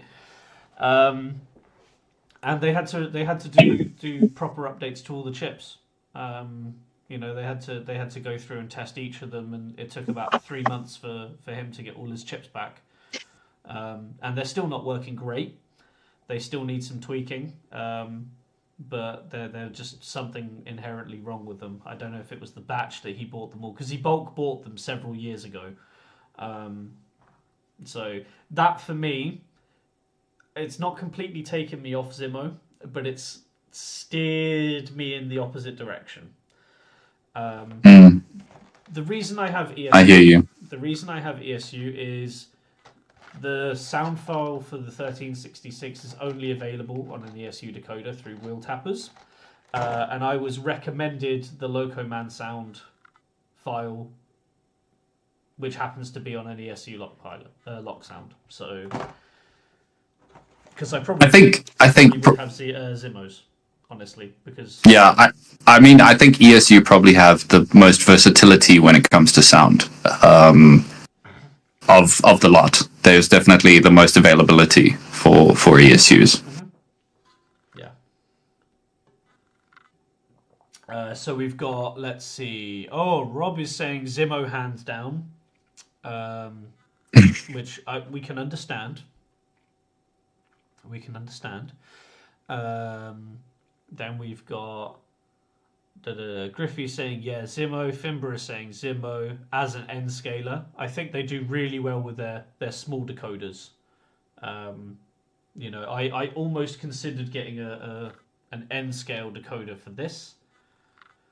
I will be getting an N scale stay alive for it, but that's yet to come. Morewood, I have a mix of Zimo and ESU, but I phased to ESU for better reliability as my Zimos keep dying annoyingly. Yes, this is what I understand. So the original Zimo I had for the Ruston burnt out on regular usage. Yeah, that's unfortunate. On a tiny Ruston. So it was a Bachmann Zimo. What were you doing, James? What were you doing? Running it back and forth as it happens. I have 2 questions. Oh, hit me. Does Dapol produce their own DCC chips, or do they have a third party manufacture them for them and they're rebranded? So I believe they have ESU chips in their sound. I'm not sure in their DCC fitted, but I know. And the follow up to that question would be: is there anything wrong with just getting? So, like most of my DCC ready locomotives are Dapol. Would I be wrong to just go with whatever Dapol recommends, like what they sell with their own locomotives? I'm gonna swap to. No, I think your manufacturer recommended decoder is the one to go for straight off the bat. Yeah. Definitely. So, just bringing this up on the stream. So, it looks like they have something called an Imperium range on their website. Rob will like that. No idea. Something Warhammer related. Warhammer related. Cannot program. Oh, wow. Okay. Damn. So yeah, they do seem to have a decoder here. It does say it's NMRA and MROP DCC standards. Railcom is not supported. But it doesn't look like any chip I've ever seen. You cannot program on main. Well, you shouldn't. James, you look like Obi-Wan going through the star maps in episode 2. There should be a planet right there. There should be a planet right there. So yeah, they do seem to have their own, or at least they have Imperium decoders on their website. I know if we look at, let's say for example, pick sound that's DCC fitted. Look, DCC fitted. Does it tell you what decoder it comes with? It does not. It does not. But don't quote me on it. I believe at least the manners were. I'll move that back over there. There you go. I believe the manners were ESUs. I know Akira Scale use ESUs, but so there you are. Half answered question. Hey, that's better than no answer. Yeah, honestly, stick to if the manufacturer gives you a recommendation or they have one that is available. You can usually think about sticking to it because they're endorsing it, and to be fair, but you wouldn't go wrong with picking either a Zimmo or an ESU to fit it. For N scale, Zimmo is probably your better choice. As much as I don't like to say it, yeah.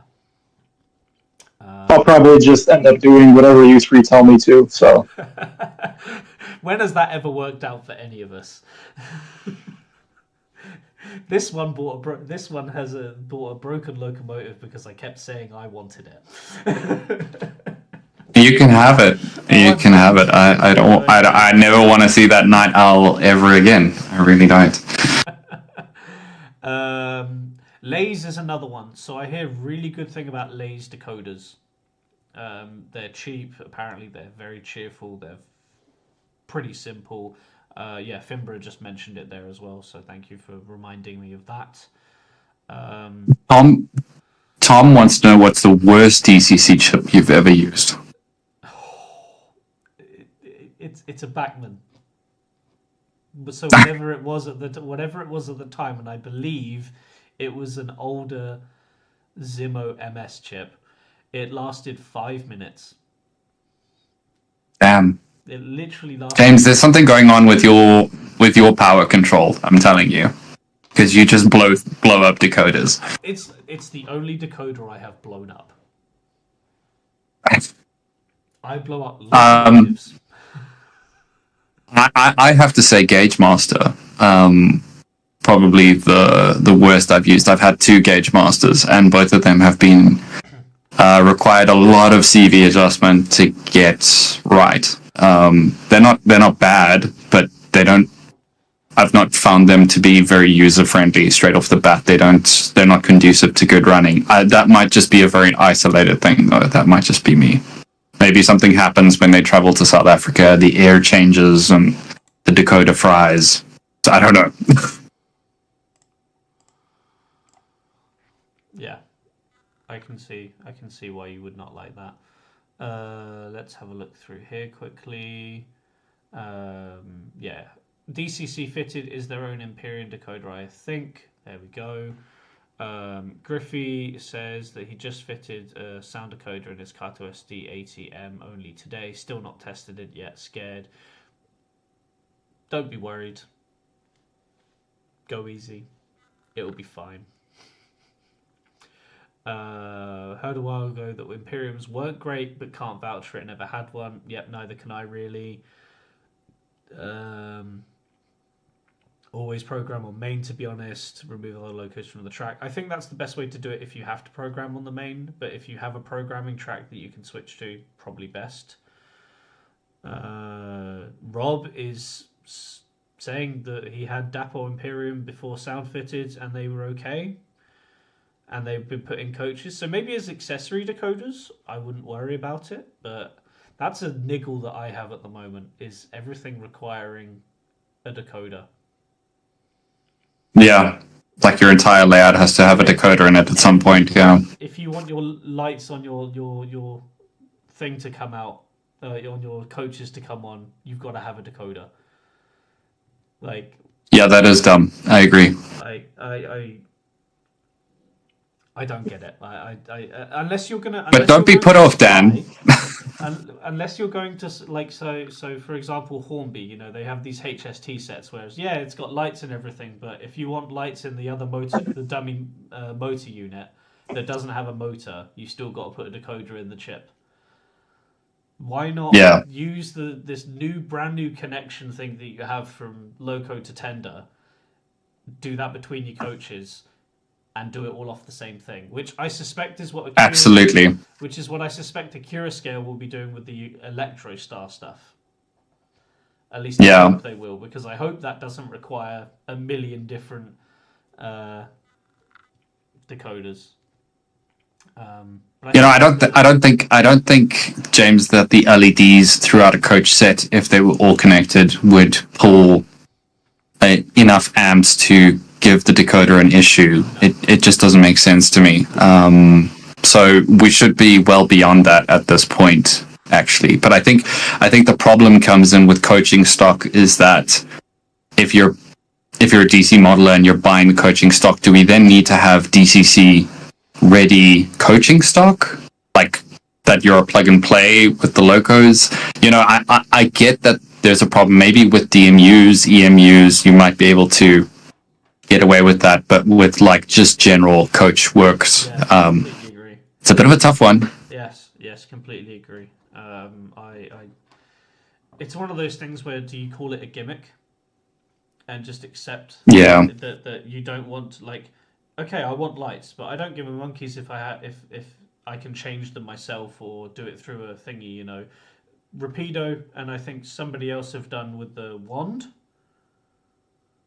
That's great. So at the start of your layout, if you have a layout with a tunnel or something, or you've got, or get a loading gauge with a little bloody magnet on it, so it turns on as you go underneath it. Absolutely, completely agree. Completely agree with that. It's a simple. I think the one thing is very, I don't know. Every time I see somebody use one, I'm like, I don't know. It just makes me kind of uncomfortable. Yeah, I don't know. It's weird. It's great. But it's not. I have the Rapido Class 28 in N gauge that came with a wand, even for being DC. And basically, all that lets me do is change what side the lights are on. Mm-hmm. But what I've noticed, and maybe it's because I'm on DC and not DCC. Well, actually, that really shouldn't affect anything, should it? I don't know, the wand doesn't work super reliably for me. I usually have to go over the locomotive 2 or 3 times. Yeah. Does anybody else have any experience with that? Not me, Dan. Personally, chat. You tell us. Have you had any issues with wanding over your... I'm assuming it's... Have you had any wand problems? Any wand problems? Just fix it with tape. Willwood says Farish have started doing that on their. I'm assuming he's talking about the single decoder thing. Yeah, he is. Farish have started doing that on their latest DMUs and EMUs using kinematic coupling system that electrifies all the coaches with only a single decoder. Cool. Good examples. The class 158. That's cool to see. So Dan, you would only need to buy one one DMU set or EMU set, and you wouldn't have to put any other decoders in. Great. Yes. Well, with some luck, as I said, the new Electrostars will have some sort of fan-dangled new innovation that can actually be called a new innovation. That will magically have it, because it's supposed to have a motor on either end. And I hope that doesn't mean it needs a decoder on either end that needs to be consisted. I'm hoping they're smarter than that. Yeah. And given the amount of effort that they've put into designing the thing in CAD, I think they have done. Because that thing looks freaking good. Like, really good. Yeah, it does. You know, we could actually get a version of the... I don't know if you guys know about the Gau train, but it's South Africa's sort of high-speed train in Johannesburg, between Johannesburg and Pretoria, and it's an Electrostar. It's just got a slightly different nose, but it is an Electrostar. So there are a couple guys that I've chatted to that are considering buying one just to convert to a Gau train. I don't know if it would work. I think it'd be a lot of money just to do some custom work on a loco, but the fact that they're doing it is very cool. I mean, that's great. I mean, I know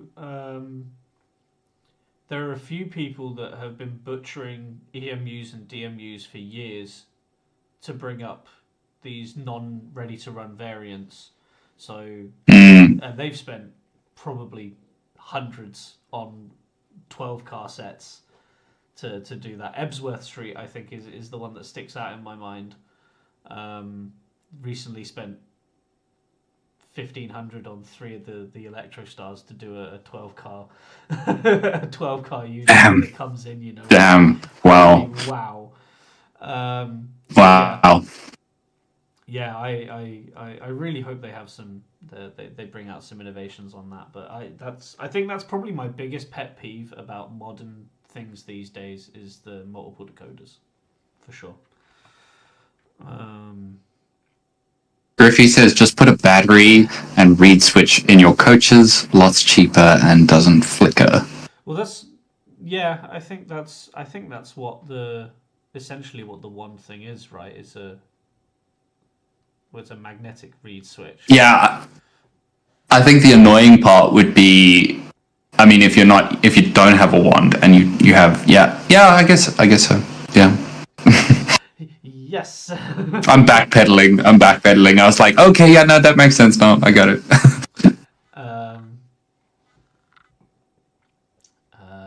So buy cheap water, have some cheap wand lights for inside buildings. They work better with a stronger magnet. That's very possible. I personally, for buildings and stuff, I think I'd stick that on an accessory bus underneath. And have it that way. But I think if you want to have individual control, having a reed with a battery is probably a good way to go. But then I can imagine someone having like an industrial layout or something and having to sit there and do, you know, like especially if you got a block of flats with a light in every single, you know. Yeah. Obviously, I'm being facetious here, but. Yeah, so I don't know. I think it's a good thing. This innovation with kinematic couplings. Dan, can I request a certain train on your layout? Are we doing a request? Oh yeah, we have to see the thing. Do the thing. Go right on ahead, sir. Do the thing. Okay, Dan, you have to guess though. Yeah, you have to guess though which one I want to see. Big boy.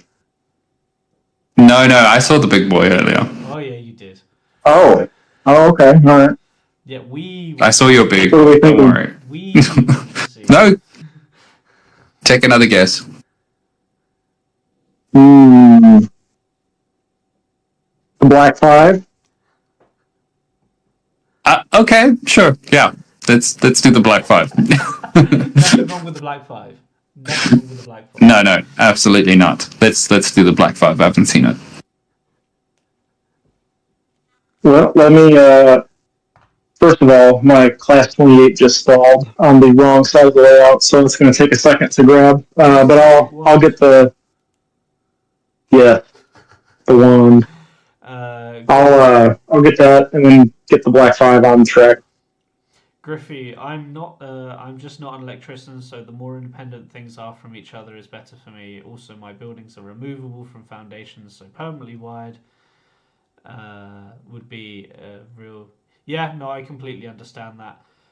Rob, I think he's on about the Q1, Dan. Wink face.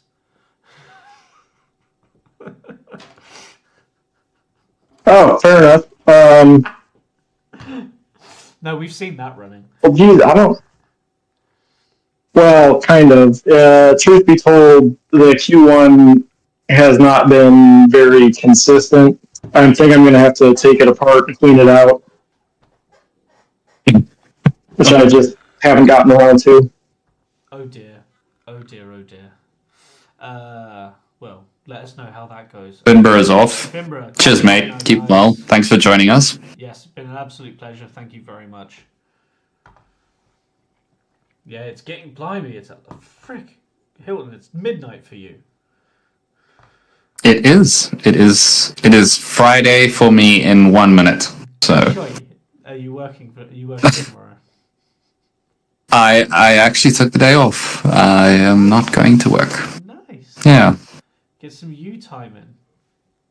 I need it, man. I have not been myself lately. I have been very out of it. So yeah, looking forward to it. Good man. Get yourself some rest in for sure.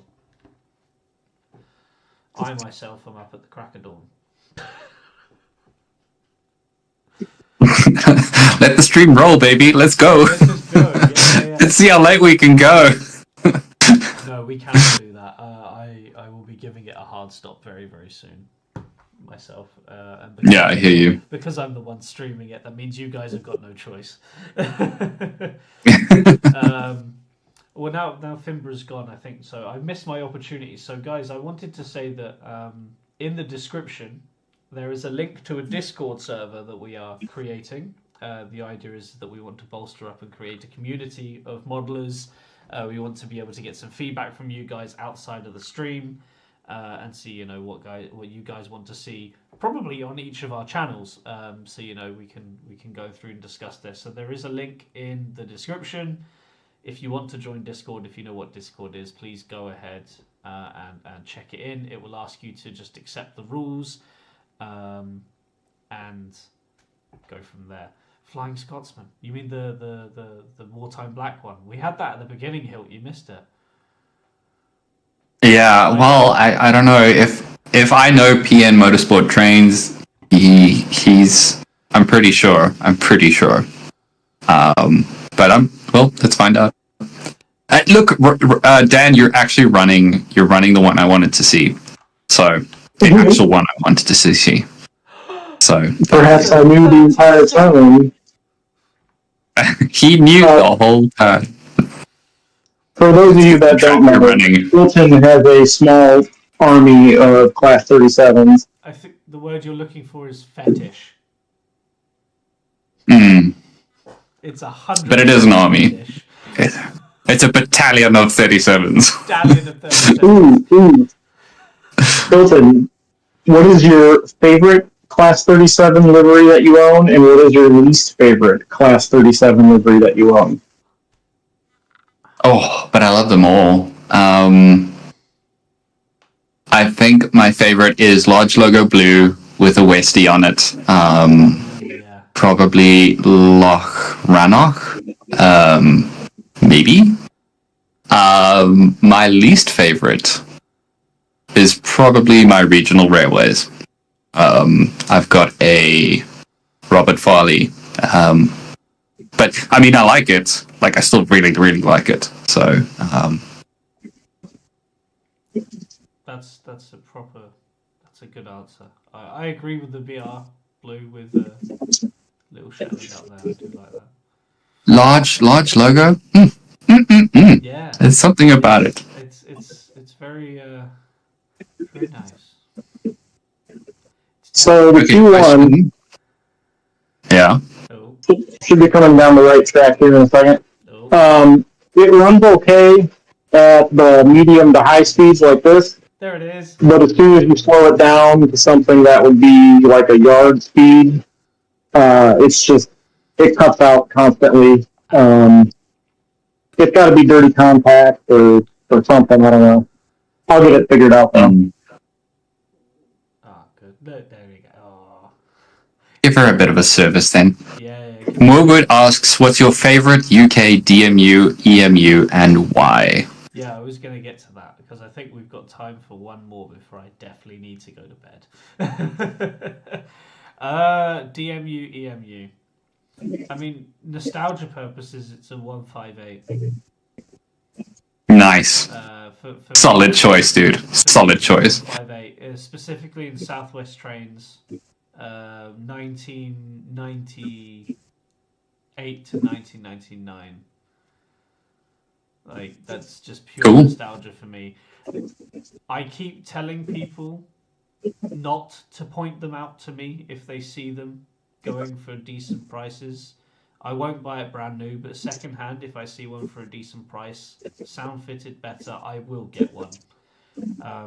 I spent my entire childhood travelling up and down down towards Exeter in Devon on them. Like every single weekend I was on them, and I just became so infatuated with them. Yeah, no, they're special. I really like them too. For me, Oh, welcome back, Aaron. I was literally about to put that in. I would say probably the 156. For me, I love the 158 too. I think they're awesome. That would be a very close second for me. 156 in, I think you can guess what livery, probably. But ScotRail, the current ScotRail. It's the only one I've actually been on. Actually, no, I was on a Northern. I went on a Northern 156 when I was at Whitby, and then the other one is probably the 153, the ScotRail Explorer, because that livery is awesome. So. Solid choice. Rob is breaking the mold and saying a rake of Mark 1s with a Class 20 at either end. Do we count that because do we count it because it's got Class 20s involved? Because I think we do all like Class 20s. Although Dan has never weighed in on this, I think. Well, I'm not much of a diesel guy in general. Definitely not an electric guy by any means. I'm not saying this to be contrarian or ironic in any way, but the Class 121, I believe it's called. I know it's kind of poo-pooed by some Brits, but I really have a soft spot for the everyday, it's not flashy. It went out and it did its job when they worked, which was apparently an issue with them. I get that. But as somebody who likes the Class 28 as his favorite diesel, whether or not something works doesn't affect how much I like it. This is very true. Wait, so the issue was that it did its job? I'm confused. I mean, do the British people not like things that do the job? Well, I don't know about that. Yeah, good old bubble cars. I think they are solid. Good choice, Dan. Good choice. I do like them, despite other people's opinions. Okay, Aaron's got one more question though, James, before we close this off. Last question. Last one. What is your least favorite or most hated loco of all time, and why?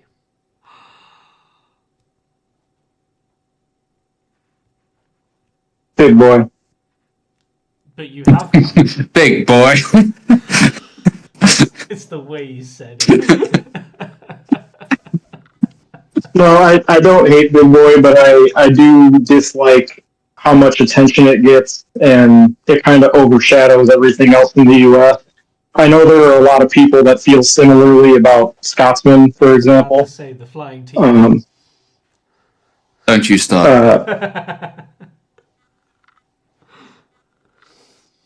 Final answer.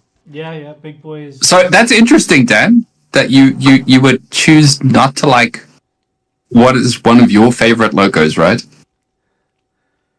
It's a love-hate thing. Okay, yeah, interesting. I think that actually might be my relationship with the Flying Money Pit.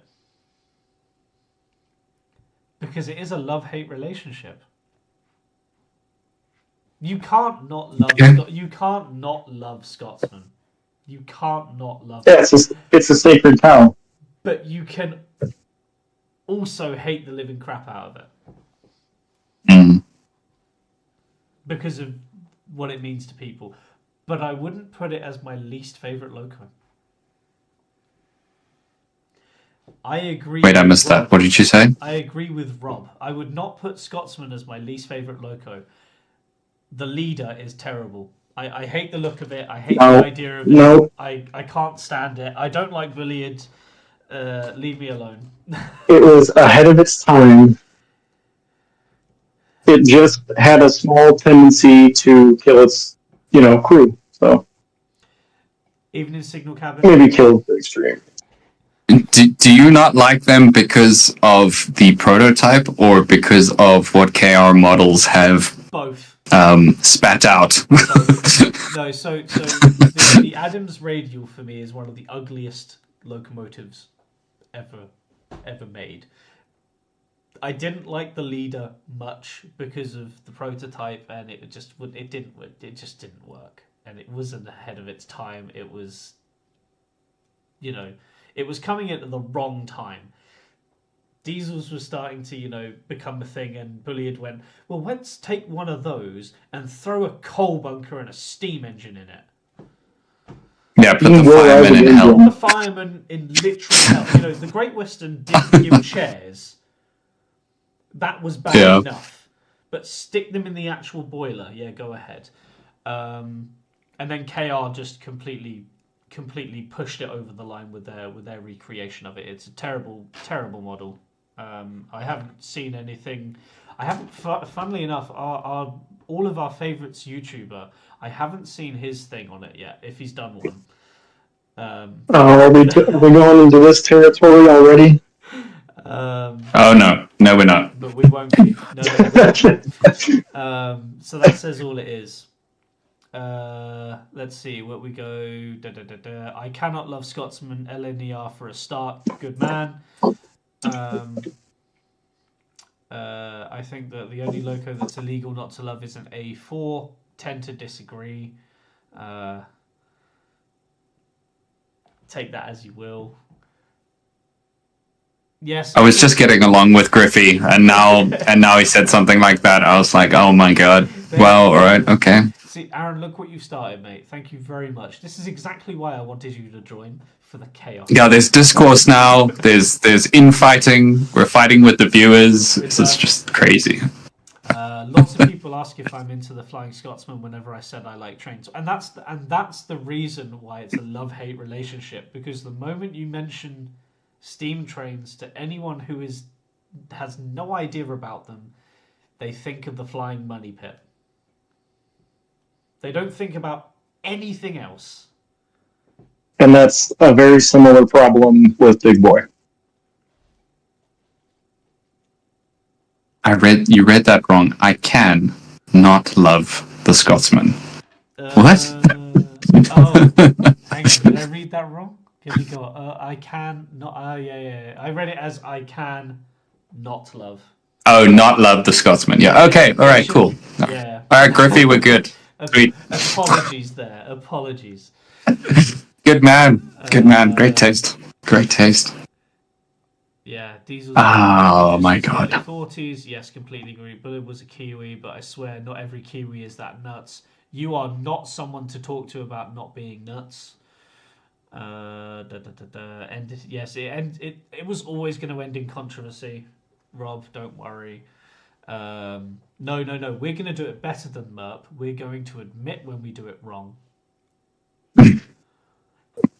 on stream, and then double check ourselves on the next one.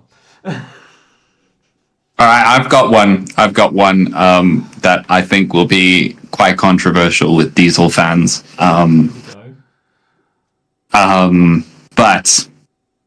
I think what's the original question now? Hold on, I just need to read it again. What's your least favorite, most hated? Okay, maybe it's not my most hated, but it certainly is one of the ones that I find myself completely uninterested in, and I'm usually pretty interested in diesels. And that is the Class 56. Ooh. I think it is absolutely boring. There's nothing special about the Class 56 in my mind, and I just, it does nothing for me. Nothing. Hilton's viewership just dropped. Plummeted. That's a very bold take, my friend. There seems to be a fairly big following for the 56s, you know. There seem to be a lot of people who absolutely love them. I don't get it. Rob agrees. Well, there you go. I mean, I don't have an opinion on them, so I'll leave that to you guys. You can deal with the fallout from this. But my most hated is easily King James, Great Western. Yeah, of course it is. Hang on. Anything Great Western Let for me note Hilton. this down. Hilton, because I've got to do a story on this now. Hilton and Rob don't like Class 56s. Griffey says 56 is just a butchered 47, and I completely agree with that. Griffey, we're getting along really, really well lately, and I completely agree. It's like a toothless 47, basically. Yeah. 47. I'm going to. There you go. Toothless 47. Okay, but don't quote me on it, James. Like, No, it's for tomorrow morning. Too late, mate. Well, there we have it. So we ended on. Wait. But hang on. Oh. wait, sorry. I just want to ask them quickly Yeah. before you go. I know you need to go, No, but you guys need to tell us what your most hated or least liked locos are. So I can Quickly, make a be story quick about in it. the morning. Yeah, exactly.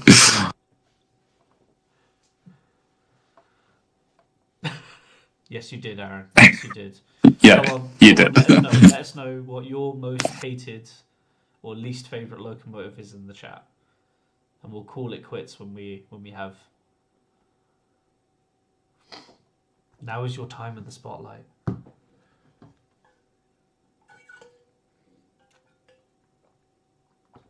Griffin, Any modern DMU. that's a hot take. My man. Dan, my man. Dan. What are the current ones running on the? I do like. Damn, Aaron. E2. Jeez, like, okay. That's To be fair, the E2s were not particularly great at what they were designed for. Yeah. 755 flirts. I agree. I mean, they're a very European looking design, and I'm not a fan of them either, to be honest with you. If I was into modern, I would just be a bus spotter. It's far easier. That is, yep, okay, I get that. Top class. I do. The thing is I do like modern DMUs. Yeah, I do like the IETs. I do like the high speed IETs. I think Sure. they're good. I think they're a good high speed set. And I think it's the 455s or the 454s, the ones that are in that really nice Southwest Trains livery that Bachmann recently announced. I just like that livery. I don't know why. It's just modern. It just looks good. It's a super nice livery. I completely agree with you. And I think just for that, it's on the list. Otherwise, anything modern, I'm just like, nah. But yeah. All right, we're gonna close this off. Yes, we're going to hit this out. So thank you very much for tuning in. We will be doing this weekly, whether it's myself or any of the other guys joining. We will try and have at least 2 of us, I think. Rob will be off at the Telford O Gauge group for his club meeting every 2 weeks, so he will not be joining us next week, but we will figure it out when we go. So thank you very much. What is our topic for next week? So I will be putting up a poll tomorrow on Discord and on the Instagram and Facebook pages for 3 topics that I will not reveal. And Ominous. people can vote for them ahead of Sunday, and at Sunday night that will be taken down and I will announce it on Monday morning. So, fair. If that doesn't work, we'll change it up following week. This is all about learning. So, yes, I want to say thank you very much to everybody for hopping in and spending some time with us. You have all been blessed. You've given us a bit of a recharge. I can definitely say that my mojo is on the way back. Rob, thank you very much for pulling. Agreed. Thank you very much for pulling us into this. It's taken us almost a year to even think about doing this, but there will be some changes moving forward, and we will see you all next week. Any final sign-offs, guys? Yeah, no, that's it. That's well summed up, James. Thanks, guys, for joining us. Appreciate it. So with that, this has been the Shunting Yard, and we'll see you next week. Bye-bye.